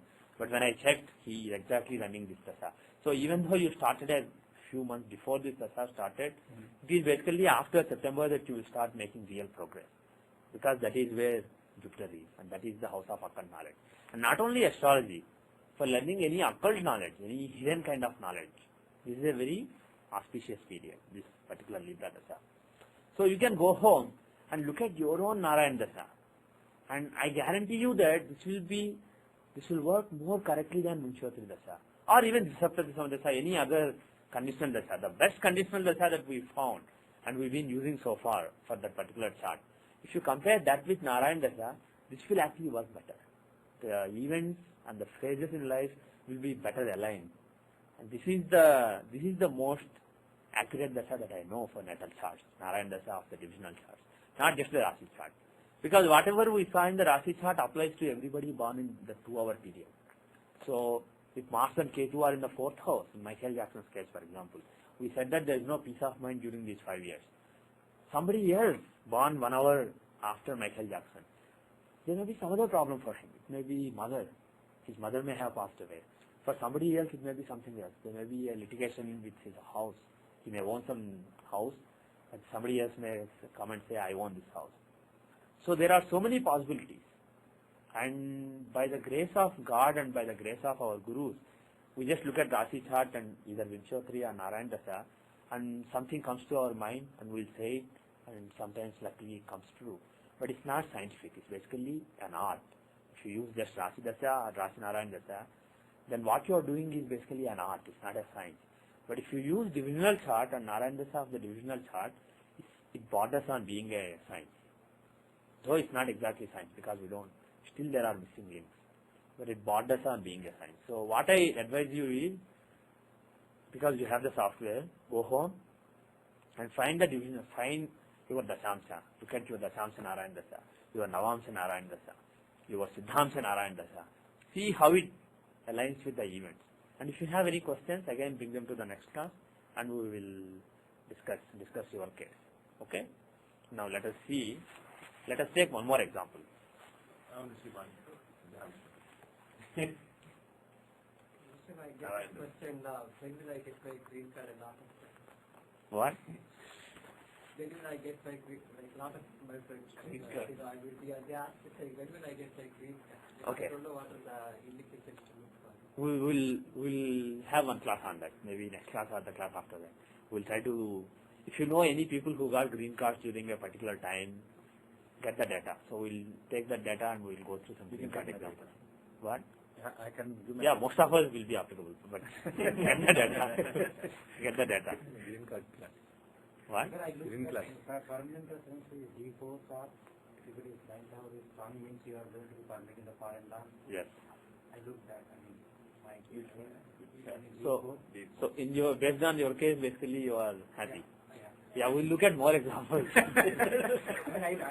Yeah, that's the basic principle. Absolutely. Absolutely. Very good.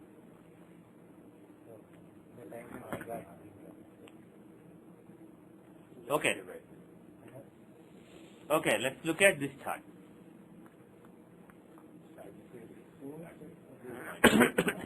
This chart, the data.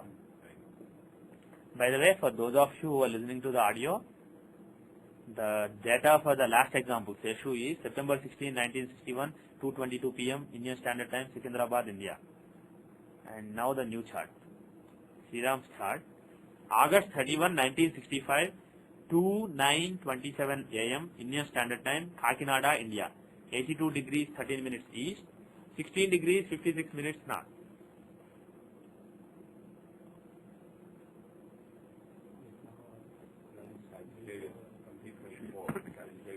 Okay. So, right now the dasha that he is running is Sagittarius dasha. Yeah.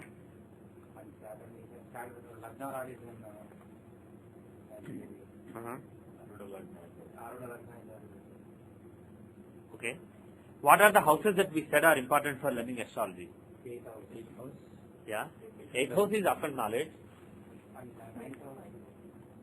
And what is the house for learning occult knowledge? 2, 11, 5, Yeah. 5, 11. 2, 5, 8, 11. These are the important houses for occult knowledge. All the Kendras from 8th house. But which is occult knowledge is 8th house. Which is the house for learning occult knowledge? 9th house. Why 9th house? Why second is the house of learning? Second is the house House for speech. Yeah, second is the house of resources, but it's not the house of learning. Fourth is the house of learning. Fifth is the house of ability. But learning a new thing is always 4th house. Learning is 4th house. So 4th from 8th is 11. So 11th house is occult knowledge learning. 8th house is the occult knowledge that you possess. And 11th house is learning something new. So actually let me put it this way. 8th house is not the occult knowledge that you possess. It is the aptitude for occult knowledge that you have. It is the lagna. It is the lagna. As far as your occult knowledge is concerned, it is like lagna. It is the seed. It is your aptitude for occult knowledge. And 11th house is learning occult knowledge. And what is 5th house? As far as occult knowledge is concerned, what does 5th house show? Its abilities of lagna. It is your overall ability. But as far as your occult knowledge is concerned, 5th is what from 8th? If you take 8th as lagna, what does 5th house become? 10th house. 5th house is the 10th house from 8th house, right? If you take 8th house, the 5th house is 10th from 8th. Social activity. Not necessarily social, activity. Karma, application. So it is basically application of the occult knowledge. Come to a center, making 8 as a center. Yeah, it is the center, yeah. And finally, 2nd house is the predictions that you make. And it is also 7th from 8th. So it's basically the desire of having the occult knowledge. You want to make predictions. You want to say something. So 2nd house shows, strong 2nd house shows prediction, and strong 11th house shows learning lot of occult knowledge, and strong 8th house shows having the right aptitude for learning the occult knowledge. So 2, 5, 8 and 11 are the houses that are important. And if you see here, in this particular chart, the dasha, Sagittarius dasha, it is good for learning occult knowledge because it is the 11th house. It is the 11th house, not only 11th house, You're but it's, taking which one? You're taking Sagittarius as the lagna, right? no, I'm taking the normal lagna. When you look at divisional Narayana dasha, don't take the dasha sign as lagna. Just take, not yet. Just take the normal lagna. See which house is activated. The house that is activated is 11th house. But we calculated little time back about coming from Rasi, and then we made all the calculations to see which is the lagna we would take in the... Oh, yeah, okay. But I'm not doing that now because software did it for us. Okay. So, if you want to do that, take the 12th Lord. Okay, that's Because controlling house for D24 is 12. Okay. So, 12th Lord is, in Rasi chart is Venus. Mhm. And Venus is, where is he here? He is in Scorpio. So, now take this as lagna, forget this lagna, but that's not used in judging anything. That's used only in computing Narayana dasha, only in calculation. Take Scorpio as lagna, analyze this whole chart. I'm sorry. Not analyze. Take Scorpio as lagna, and then The progress like take this as Rasi chart and see the progression. What is the dasha sequence? How many years is dasha? To find the calculations, you do that, and software did it for you. These are the dashas. taking the Scorpio. Okay. Yeah. Saturn being activated and Narayana being there, that the 12th house and Lagna. Yeah, Saturn is basically Lagna Lord also. Lagna Lord. Lagna Lord is basically, he's your basic intelligence guiding your learning. The Lagna is the seed of your learning process. Is the seed of all your knowledge. So because Lagna Lord is, always I say signs are situations and planets are the intelligence behind them. So it is the Lagna Lord who is the actual intelligence behind whole learning process. Behind all his education, Saturn is the intelligence, and that Saturn is being activated. So overall, this period is a very good period for learning. And learning doesn't mean just astrology or C++ or Java. Learning can be lot of things. But during this period, he will have lot of learning experiences. So that is what you can conclude. And this being the 11th house, and aspects the 8th house, it aspects the 5th house, it aspects the 2nd house. So because of all these reasons, there is a good chance that he will learn occult knowledge also. Okay? And in your case, when you look at your example, if you see that 8th house, 11th house and 5th house, they are not activated, don't be disheartened. There may be a strong link. This is just thumb rules. You don't expect everybody to learn astrology only in the dasha of the 8th house or 11th house or 5th house. Usually it happens in many cases, but you don't expect only those dashas to come. Because the sign may not be strong. The Lord may be strong. He may be taking part in a nice yoga. In that case, that may be the dasha. So if you finally find the dasha, there may be some other interpretation. So if it doesn't make sense to you, don't be disheartened. Bring it to the class. Or your lagna may be wrong. D24 Lagna changes once in every 5 minutes, and you may be on the border, and your D24 Lagna may be wrong. In Sriram's case, he is reasonably confident, so I used it. But Otherwise, it may not be there. otherwise, it may not be accurate. You may have to move it by a sign or two. So, if you can't make sense, bring the chart. We will discuss it in the class. One more example. It didn't make sense in my case. Okay.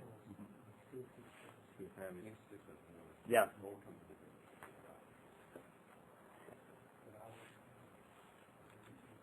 Whose example? You want to see your example? An example. Shashanka, I think I have your chart. Shashanka's chart. Shashanka's chart. February 25, 1963, 8:45:29 p.m. Indian Standard Time, Nellore, India. 79 degrees 58 minutes east, 14 degrees 26 minutes north. Now let us look at his D24 Narayan Dasha. Let us see his D24 Narayan Dasha. What Dasha is he running right now? He is running Capricorn Dasha. Okay. How is Capricorn? Fourth house for learning is very good. Yeah. Activated, so fourth house is also getting distance. That's in his own house. His fourth house for learning, along with the third learning. Okay. Plus fifth house with A9.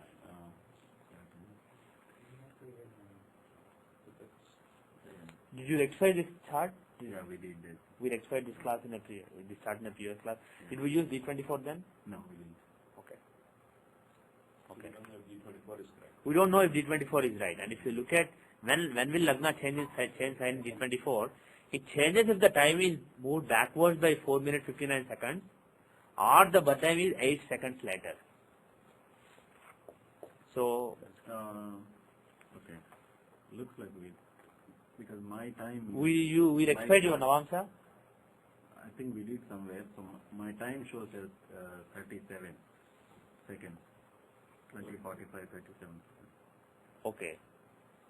So that 8 seconds. That changes shows like- exactly 8. Exactly 8 seconds. It changes if we go to, But it's moving forward. yeah, So it is moving by 8 seconds. It went to the next after that. it will go to the next house. It will go to Scorpio. But then that will change Navamsa Lagna also. So, in other words, what I am saying is, if Lagna is slightly behind 20 degrees now, if it crosses 20 degrees, the D24 Lagna will change, but also D9 Lagna will change. D3 Lagna will change. We used your Drakana, right? I believe we Yeah, did we some did. analysis We with did. your Drakana. And did we see your Navamsa? We did, I think. So. We did, right? Yeah. So we rectified based on the Navamsa and Drakana that the Lagna is behind 20 degrees. It is below 20 degrees, not above 20 degrees. So what that means is, even though Siddhanta is on the border, our rectification based on the other divisional charts basically rules out Scorpio. It is Libra or maybe behind, but not Scorpio. So we have to basically accept this Lagna. Can we say something that if you rectify with a higher divisional chart like 24, Yeah. then D9 is accurate? Or all lower charts are more accurate because I went with this? There is nothing like that. Whichever events you know, whichever events you are confident about, you rectify with it. If you are really based on D24, if you are really confident, No, you what I'm looked at saying his is- bachelor's, his master's, what he studied, when he studied, and based on those, if you rectify D24 Lagna, if you are confident about it, Navamsa should automatically make sense. No, that's what I'm asking. So if you rectify a higher level chart, Yeah. then the lower level charts automatically fall in, Assuming that you did it right. Yes. right, if you do Yeah. And if you... But the other way is not true. Other way is not necessarily true. Because Yes. of the Okay, time. your point is right. Basically what he's saying is, if you rectify using a chart that moves very fast, then the chart that moves slowly is guaranteed to be right. Well, you can't quite say that too. You can. Because if Assuming that you found the right D24 Lagna, assuming that you have solid logic to say that Libra is the only Lagna here. It can't be Virgo, it can't be Scorpio. Assuming that you did it and assuming that your logic is right, that means Lagna is in that 1 degree 25 minutes range. it's a smaller window, but also still I'm saying it's actually multiple. That could still be in a border of an Navamsa. multiple of the that could affect Navamsa. Yes. It could be even and odd based on that. Like if it is even, Yeah. D24, D10, D12, everything would be fall into place. Yeah. But D9. Not just even 9, but it's also what common factors are there for those numbers, Yes, etc. yes, common. Basically, it's mathematical. In other words, 90% based on D24, you may say that Lagna is only between 20 degrees and 21 degrees 21 degrees 15 minutes. You may say that it's 20 degrees and the next 1.25 degrees based on Siddhamsa. But even in that 1.25 degrees, there is a Dashamsa border. At 21 degrees, Dashamsa changes from one Lagna to another. So Dashamsa, there are still two variations. So from that point of view, you can't be certain. There are all the divisions are not aligned basically. But if you look at 10 and 20, there is an alignment. Basically D10, if you get 10 parts, D20, each part is made into 2 more parts. So there is an alignment between D10 and D20. There is an alignment between D24 and D12. There is an alignment between D3 and D9. And if you look at D9 and D24, the common factor is 3 between 9 and 24. So D3 is the common factor. So D3 changes at 10 degrees and 20 degrees. So at 10 degrees and 20 degrees, both Navamsa changes and Siddhamsa changes. Even though they are not aligned, if you make 24 parts and if you make 9 parts, there is an alignment at 10 degrees and alignment at 20 degrees. And that's the alignment that we are at now. So based on the Rekana and Navamsa, when we rectified, basically Siddhamsa, Scorpio is ruled out. So Libra is the Lagna. The Lagna is Libra. So let us take Libra. So what are the results possible in Capricorn Antardasha? What are the results possible in Capricorn Antardasha? Let us not justify the fact that he is learning astrology. Let us forget about that. But what do you expect? As far as learning wise, what do you expect in Capricorn Dasha? What are good activities? good learning, a lot of learning, because Saturn is his own house. Yeah. And Saturn is also a lot of fifth house. So, okay. So, Saturn is basically Yoga Karaka. Yoga. And he owns 4th house and 5th house. So this is a period of very good learning. And what kind of things does he learn? That depends on not only what houses Saturn owns, but what kind of Hamsa Saturn is in. We haven't really done D24 Hamsas. Is he in Vishwakarma Hamsa, Gopala, Govinda Hamsa, Madana Hamsa? So all those things will also decide. And also what decides is what Saturn owns in the Rasi chart. We have been giving a lot of importance to only divisional chart and ignoring the Rasi chart. Some people do the other way. They give a lot of importance to Rasi chart. They ignore divisional chart. And we have been doing in this class the other way around. We've been doing divisional charts, we've been giving a lot of importance. Rasi chart usually we've been leaving out, except to see the physical manifestation of it. But the ideal astrologer will use both of them. Because D24 is only learning environment. It's just an environment. It's not physical. And Rasi is the physical existence through which that environment interacts and results in a particular learning. So, for correct readings, always use the Rasi and D24. If you want somebody's career, it is the 10th Lord of Rasi who is the controlling planet. The whole idea of taking Rasi chart, controlling house Lord as the seed in divisional chart, then finding Narayana Dasha of the divisional chart, is to show the link. In the Rasi chart, if you take my Rasi chart, my 10th Lord is my karma, my physical karma. Physically what I am doing on the ground. And mentally it may be intellectual work. Mercury may be the 10th Lord in Dashamsa. So mentally it may be a lot of intellectual work. So the professional work that I do is in an intellectual environment. But the actual work I do may be typing something, and I may get some problems in my fingers because of my work. There may be physical health problems with my work. And that you see only from the Rasi chart. The fact that I am typing all the time, you see from only my Rasi chart. Physically, whatever work I do, physically it must manifest as, for example, driving every Sunday morning here, driving 50 miles, coming here, and sitting in this room on the floor and talking to you. This is a physical activity. And this is part of my karma. So, the karma that you do, I think it's just here. The karma that you do finally translates through the 10th in the Rasi chart. So 10th Lord, if you look at the 10th Lord of the Rasi chart, he is the controlling planet for the karma that you do. If you look at the 4th Lord of Rasi chart, he is the controlling planet for the learning you do. If you look at 8th Lord of the Rasi chart, he is the controlling planet for the occult knowledge. and he's the controlling planet for so many things. But the thing is, if you just look at Rasi chart and say, Shani is the 8th Lord, so Shani shows occult knowledge. So when his Dasa comes, he will give occult knowledge. That is one way to say it. But will he get occult knowledge or not? To do that, to see that, and 8th house is not just occult knowledge, it is also troubles, health problems, so many things, death, so many things. So Shani can give so many things. Out of those, which will manifest? Let us say, if you look at this chart, Shani is in 2nd house. Sorry, let's look at the Rasi chart. So if you look at this chart, let's say, let's take occult knowledge. As far as occult knowledge is concerned, who is the controlling planet? Mars. So Mars is in the 11th house. 8th Lord is in the 11th house. Is it conducive to occult learning? It is conducive to occult learning. And at the same time, he is the 8th Lord of death. He is debilitated, but he has retrogression. So it's basically he gives results as if he is in Ucha. So it's actually Nichbhanga, Raj Yoga. What about Rahu being there? As far as Nichbhanga Raj Yoga is concerned, it doesn't mean anything. Right. But it's bad, Mars is affected. Mars is very weak. But Mars is exalted, right? Yeah. Even if it is exalted, Whatever he is, Mars being with Rahu, he is always weak. I know some people who have Mars with Rahu in Capricorn. Not getting the effect of exaltation, but having exact exaltation. And they had problems in Master Chart. Basically, Mars, if he is affected by Rahu or Ketu, is problematic. Such people, you should advise them to pray to Lord Subramanya. But it also depends on the distance. Mars is at 1419, Rahu is at 4 degrees. So there is a lot of distance, so it's not that bad. But if you have Mars and Rahu closely, it is a bad affliction. It is bad for that house. And praying to Lord Subramanya is advised. Okay, now, if you look at the Rasi chart now, for occult knowledge, Mars is the controller. And in general, for scholarship, who is the controller? For 5th house. For scholarship,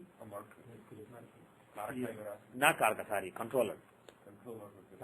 The Rasi chart. Saturn. If you look at the Rasi chart, Saturn is in the 5th house of scholarship, and he is with Mercury and Ketu. Mercury is very good. Mercury is one of the significators for astrology, and Ketu is significator for traditional Vedic kind of knowledge. So Saturn, the 5th lord of scholarship, being with those two planets, he shows a lot of scholarship in those areas. But again, he can show so many other things also. Saturn can show some things relating to children. Children who have a strong Mercury or Ketu in chart. So many possibilities are there. Now to see which one, you take the Saturn and see how he is in various amsas. So if you go to his Siddhamsa, the same Saturn who is associated with the 5th house here, he is in the 4th house of learning and he is the 5th lord here. He is Yokarka. The same Saturn. Right? And he has Argala and Mercury and Ketu again. Mercury and Ketu, the two planets who potentially show astrological scholarship and Vedic scholarship in the Rasi chart, they are in Lagna and Siddhamsa. Planets in Lagna affect your very seed of existence. So because you find Ketu and Mercury in Lagna here, the same planets who are associated with the 5th house in the Rasi chart, you find them in the Lagna here. So those things are very important to him. Mercurial learning. Astrology is only one aspect. Astrological or other mercurial learning, like mathematics, logic, analysis, that kind of, or even computers, that kind of learning given by Mercury and Ketu, that kind of scholarship. And also Ketu scholarship, which is Vedic scholarship, again computers, etc., information technology, that kind of scholarship. Those kind of scholarships shown by Mercury and Ketu are important to him, because that planet is in Lagna itself. And Shani has Argala on them. And being the controller in the Rasi chart for scholarship, Shani definitely shows a lot of scholarship. So forget the fact that he is learning astrology. Apart from it, between 93 and 2005, you can expect him to learn a lot of things relating to Mercury and Ketu. And this is a period when he is still learning. He may not be at school. He may have graduated. He may be working. But there will be strong learning relating to Mercury and Ketu in this particular dasha. You see Moon also here. Right? Yeah. Moon also in Lagna. What kind of learning does Moon show? What is his agenda in the Rasi chart? To see what is Moon's agenda, see what Moon controls in the Rasi chart. He controls 7th house of desire. Yeah. Yeah. Yeah. And he is also 11th lord. Moon is the 11th lord. So being the 11th lord, he can show gains and also, but we are talking about Siddhanta here. So we can also say learning occult knowledge. So the 11th lord here, he is also in Lagna. So moon kind of knowledge, Ketu kind of knowledge, Mitri kind of knowledge, those knowledges will be in general important to him. And Shani being a strong controller and strong planet in this D24, when his Dasha comes, he can basically promote that. And also note the fact that he is not only 5th lord, but he is aspecting 8th house and he is aspecting 11th house. And also 2nd house. So if you want, in other words, if you want to see the influences on 5th, 8th, 11th and 2nd, which is the planet influencing all those? What is the link between all those? Saturn. It is Saturn. The link is Saturn. Okay? So, in his case, was it your case? It was in dual signs. Was it your case? Yeah. The Panatharas, the 2nd, 5th, 8th and 11th houses were in dual signs. So every planet there aspects all those houses. But in his case, they are not in dual signs. So not every planet aspects all those. Those signs basically don't aspect each other. But Saturn is so nicely placed that he aspects all those 3 houses. This is basically aptitude for occult learning, developing aptitude for learning occult knowledge, and actually learning occult knowledge and putting that knowledge to use. So all those things, actually putting that knowledge to use and making some correct predictions. So all these things are activated, all controlled by Saturn. So Ketukan Dasha could actually be an important Dasha. See the next Dasha also. Yes. Can you make predictions about Sagittarius Dasha? How will be this Dasha? Ketukan is ending in what, few days? Yeah. Yeah. Right. My birthday. Yeah. A lot of that now is Jupiter. If you have actually in March, So he finished Ketukan Dasha, he is running Sagittarius Dasha. What can you say about Sagittarius Dasha?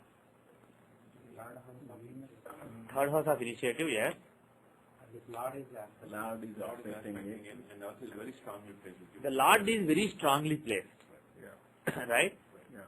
Jupiter is the Jupiter, Sun and Mars. All the 3 friendly planets. They are all friends of each other. They are in the 9th house. There isn't any specific Rajyoga per se, or is there? Amatyakaraka, Putrakaraka, and Dadkaraka. So there isn't any Rajyoga per se. There isn't any Rajyoga, but all the 3 planets are placed in the 9th house. What does 9th house show? Protection. It shows the protection. And in the matter of learning, what is your protection? When it comes to learning, Guru is your protection. Guru is the one who protects you in your progress towards knowledge. So, you have the Sagittarius Dasha coming up very soon, and his Lord is Karaka for Guru, and he is also very strongly placed in the house of Guru. Yeah. So during this Dasha, do you think that he will find a very important Guru? Somebody will lead him, right? So my prediction is he will find somebody who will guide him in the spiritual path. He will find a very good Guru after this Dasha starts. So in other words, D24 is not just learning astrology. It is also Traditional knowledge. all knowledge, traditional knowledge, astrological knowledge, information technology knowledge, hardware knowledge, software knowledge, biotechnology knowledge, all knowledge is D24. Any knowledge. And even knowledge that if you shout, people will not like you, that is also learning. Somebody may be shouting at everybody, but suddenly one day he may realize that if I shout, people won't listen to me. If I talk nicely, people will listen to me. That is also learning. It is basically evolution. D24 is not just a chart of learning a particular subject.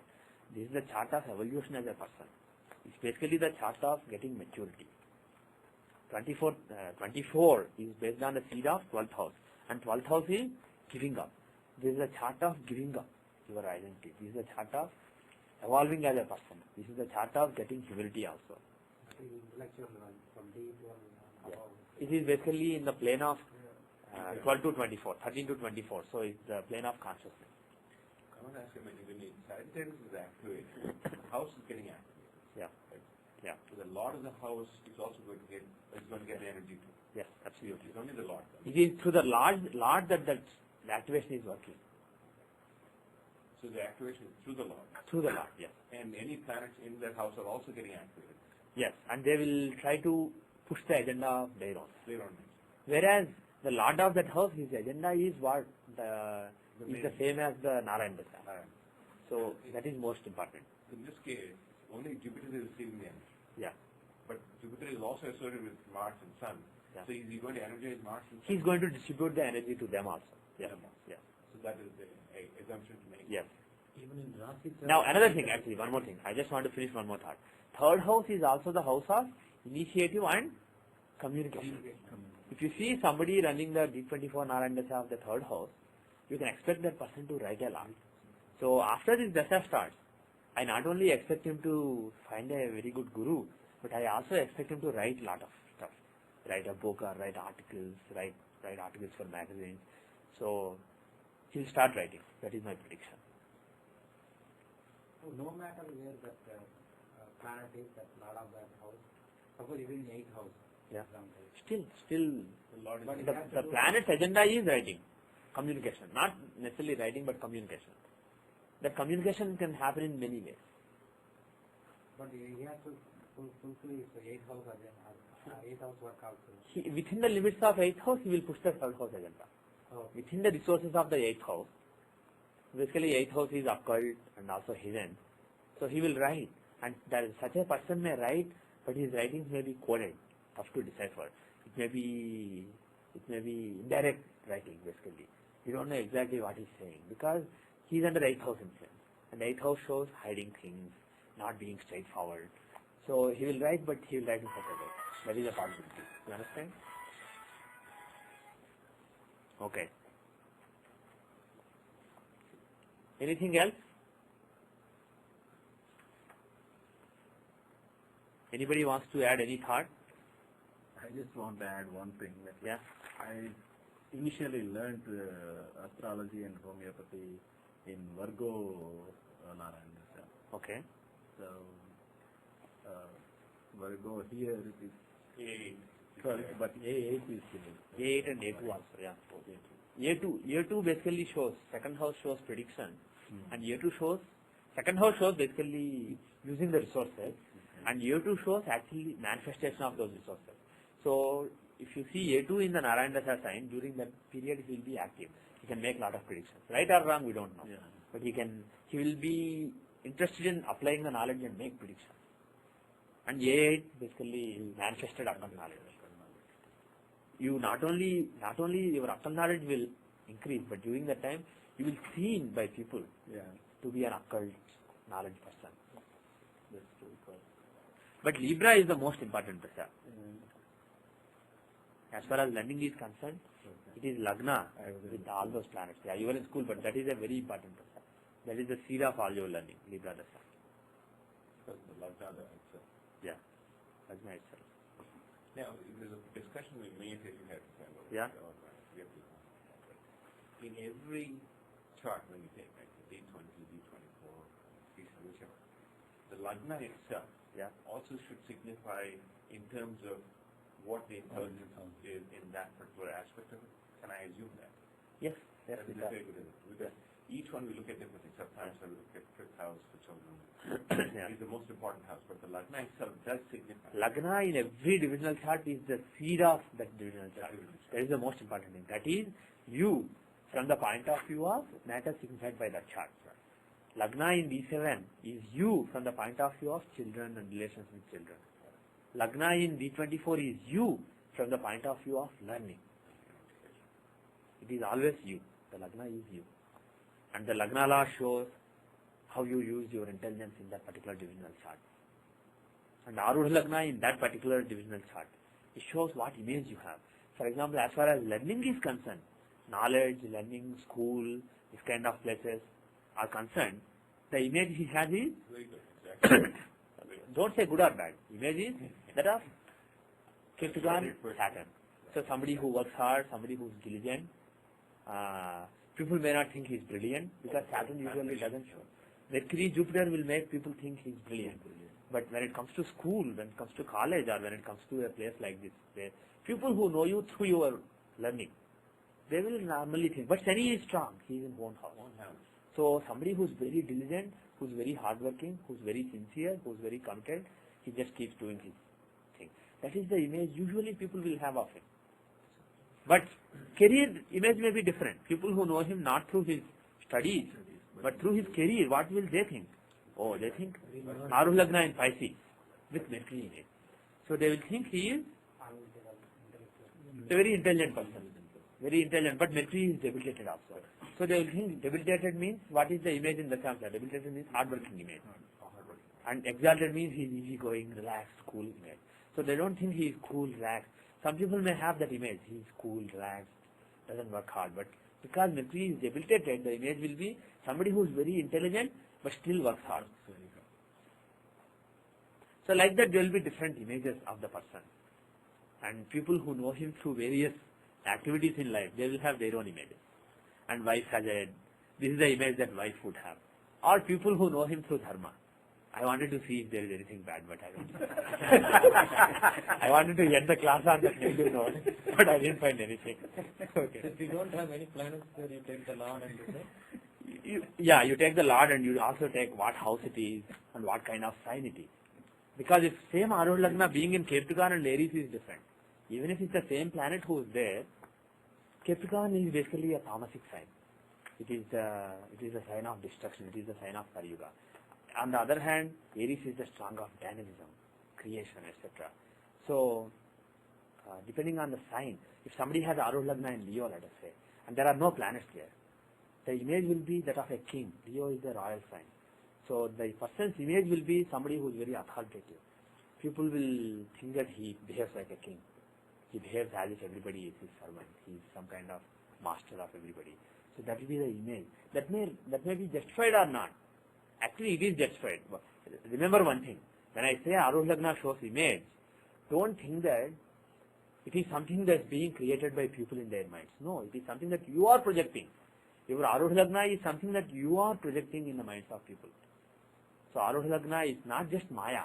It is what you are projecting. It is the only reality as far as material world is concerned. I keep saying that sentence. As you think more, you will appreciate it more. There is a lot of meaning in what I say. Aruh Lagna is, it is Maya, but it's the only thing that is relevant, the only thing that is truth in this illusory world. And if there is a problem in Aruh Lagna, don't think that it is created by other people. It is created by you. Who creates Aruh Lagna? Lagna Lord. Lagna Lord is the reflection of the Lagna Lord. Yeah, it is based on where Lagna Lord is. That is how Aruh Lagna is decided. So it is how you apply your intelligence. Based on it, you are projecting certain image to the people. So Aruh Lagna is not just the image that people have in their minds, but it is what you project, what you help rise. Aruha is the risen one. It is what you help rise so that people can see it. You are making it rise. Okay? So you can see Aruh Lagna in various divisions to see what kind of image the person has in various walks of life. Look at D12, for example.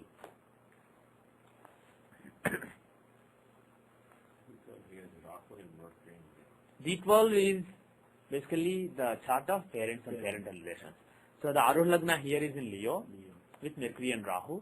So in general, what do his parents think of him? Parents, grandparents, etc. What do they think of him in general? I think he's very learned. But he's Very? also very learned because of Mercury. Yeah, very intelligent. They will think he's an intelligent kid, but Because of slightly authoritative because it is Leo. What? Adamant kid in the They may think he is slightly adamant. Adamant and demanding. Demanding basically. So Leo, so demanding.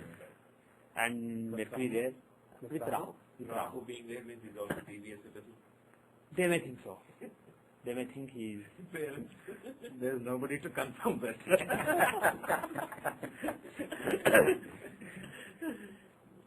So the image that parents have may be different from the image that wife has. And also the image keeps changing. This is the overall image. There are other influences. If you look at Aruh Lagna, Shani is aspecting it. Moon is aspecting it.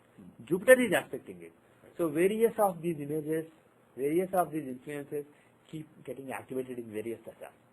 So, Okay, I have a question. I mean, I thought if you look at Graha Drushti, that's the case. But in case of Rasi Drushti, this is permanent part of him. right. But the activation only No, not in Rasi Drishti, right? Not in Rasi. Actually, wait. In the case of Graha Drishti, it changes with time. Correct. In the Rasi Drishti, it is something that is there always. Always. You are right. Yeah. So in this case, Saturn, Jupiter, and I'm sorry, no, Ketu and Venus are the ones. No, Saturn, Jupiter, and No, and Rahu Mars, and and Moon Moon. is the second. So the one has. I'm sorry, Saturn and Jupiter And Moon are always aspects. Yeah. Yeah. So But how do we reduce that component of being? so basically, there are so many images, right? So his father may think one way of him, his mother may think one way of him, his grandfather may think one way of him, and to see what different people think of you, using the same Arut Lagna, to see what is the image in the minds of various people. There you use all these planets, and we will go through it in more detail later. For now I will not touch it, but the fact is there are so many influences always. It's not just one influence. But if you want to see the overall influence he has at his home when he was a kid, or by home I don't mean wife basically, at the parental home. To see what kind of image he has overall, just look at Arul Lagna, see the planets there, planet born in the sign, and the sign where that Arul Lagna is. Then you will get a good idea. Okay? So when he went to school, for example, his parents would have thought he is more intelligent than his teachers, for example. Because in the case of D24, Arul Lagna is in Capricorn with Saturn there. So he's seen more as a hardworking person at school. But at home, parents may not think he is hardworking. There is that influence also, but parents may think he is intelligent and not very hardworking. So there are all these clashes between what somebody thinks and what somebody else thinks. It comes from various influences on the Arul Lagna in various divisional charts. Okay? Good question was, then if all this Yeah. is preordained and all the influences are already happening this way, Yeah. what is the power of free will? You are getting the difference. Well, first of all, we don't know. We are not so good astrologers that we can say things with 100% accuracy. Especially when you make correct predictions and they come true, you have to tell yourself that it won't happen always. Maybe 90%, maybe 80%, maybe 70%, maybe 95%. But you will never be 100% correct. The moment you think that, oh, I know principles that always work, you had it. Then if God likes you, He will find a way to show you that you are wrong. If He doesn't like you, He will let you remain in that illusion for more years. But if God likes you, He will give you a big jolt. He will make you realize that you don't understand. In other words, the knowledge that you are learning, or the knowledge that is available in the scriptures and in the classics, is not crystal clear. So there are a lot of missing links still. So we can basically guess that this is likely to happen, but we can never be 100% sure. So when you think that this is the possible thing, there are several degrees that are possible. If you see an accident, it could be a small accident or it could be a huge accident. If you see trouble, it can be a small trouble, it can be a big trouble. So there are several degrees and you can't get the exact degree. Then at least because you know it, you can be extra careful. And maybe because you are extra careful, the degree is less than otherwise it would have been. So when you think there is a bad time, be extra careful. That's all you can do. When you think there is a good time, maybe take a risk. The advantage. Take advantage of it. And moreover, we do believe that by praying to deities and by engaging in remedial measures, you can reduce the impact of the karma. By suffering in some other way, like fasting or sitting in a puja for 5 hours, by suffering in some other way, you will alleviate some other sufferings. But why is that suffering? This is a subjective term. Yeah. For somebody it may be a suffering. Because it's having spent that Fasting for one whole day, for one whole Thursday, for 40 Thursday. It may be suffering for somebody. You may not see it as suffering, that is your perception. But the bottom line is, nothing comes easy. You just pay and get a ring, you just pay $1,000 and get a ring. It may or may not alleviate your suffering. Of course, there also you are suffering a lot of money. But nothing, it's all, the equation is balance basically at the end. No, That is balance. but one fact possibly there is even the remedial measure will come to you only if you are destined to get a remedial measure. Otherwise, you will just walk over it. You'll have gold in front of you, you will just walk over it. You won't pick it up. That's quite possible, yeah. There are combinations actually to see when remedial measures are more effective. More effective, even you get into... But again, you are assuming that we know perfect astrology so that you can say everything with certainty. You can say that during this period, there is a very good chance that remedial measures will work. And during this period, there is a very good chance that they will not work. You can never say. No, I'm not talking about remedial measure working or not working. Even the fact of getting a remedial measure itself. I understand what you're saying, but remedial measure will not come to you when you are not, when the corresponding method is not running. Right. But again, you can't say will or will not. You can only say during this time, there is a very little chance that he will do any remedial measures. Anybody will even suggest a remedial measure to him. So again, it's a matter of chance. It's not 100% or 0%. It's always 80% or 90% or 70%. You have this uncertainty basically. You can never say anything with certainty. So if you see that during this period, there is not much chance of remedial measures being done, you may not even want to tell the person about the remedial measures. But again, maybe you are wrong. Maybe if you tell, maybe he will do it. How can you be sure? So as an astrologer, your duty is, even if you think that he will not do remedial measures during that time, just tell him. And if your hunch is right, he will not do it. But on the other hand, if you see that there is a dasha running which is conducive to running remedial measures, tell him. Most probably he will do it. So you can use the horoscope and you can draw your conclusion, and that is your best guess. It's not the reality, it's your best guess. Correct. So you take the best action based on your best guess. And if you keep doing that, in 70% of the cases, you are helping the person. I mean, the intent is there to help anyway, but you're limited by your own threshold.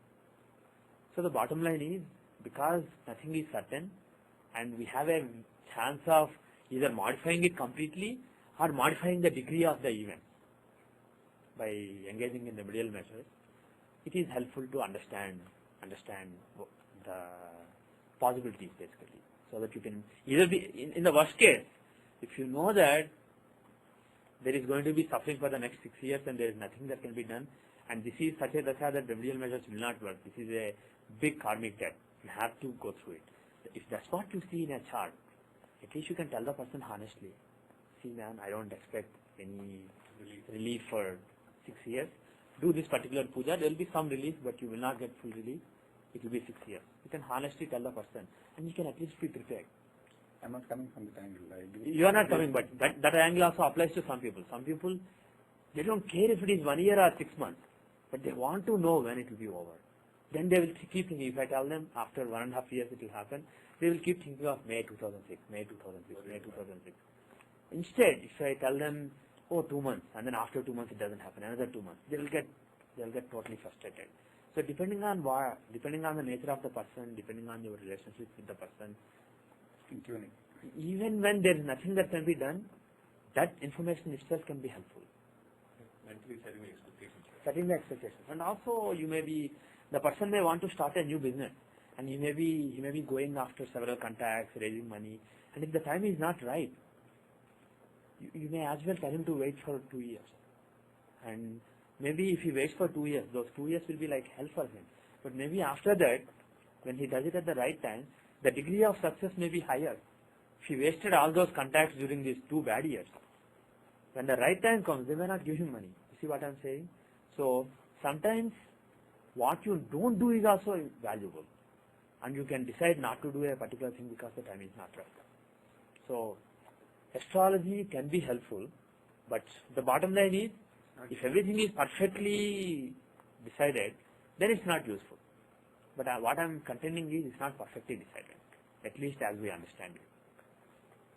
So It's only a guideline. work under the assumption that what you think is only a best guess. It may or may not happen, but it has a good chance of happening. So under that assumption, what is the best you can do? And just keep doing it. And last point is, irrespective of all these things, helping people, how this information can be used, irrespective of all this. If you see this working, it is a validation of our ancient culture. So if you establish any part of astrology as a science, if you come up with a set of rules that work consistently in a set of charts, and if we raise astrology, our astrology to that level, where we can just take a challenge from the scientific community, tell them to give 100 charts where you don't know whose chart it is, and a team of people will go through those charts, and there will be some objective questions like when did he get married, or during this period, A, B, C, D, he got married, he had a child, this happened, and you pick which is the right one. If you give a challenge like that, Do you think there are astrologers right now who will get 100% score? No. I'm telling you. I made a lot of good predictions myself. You guys did. But we are not. Astrology today is not at that level. If it is at that level, we can challenge the scientific community.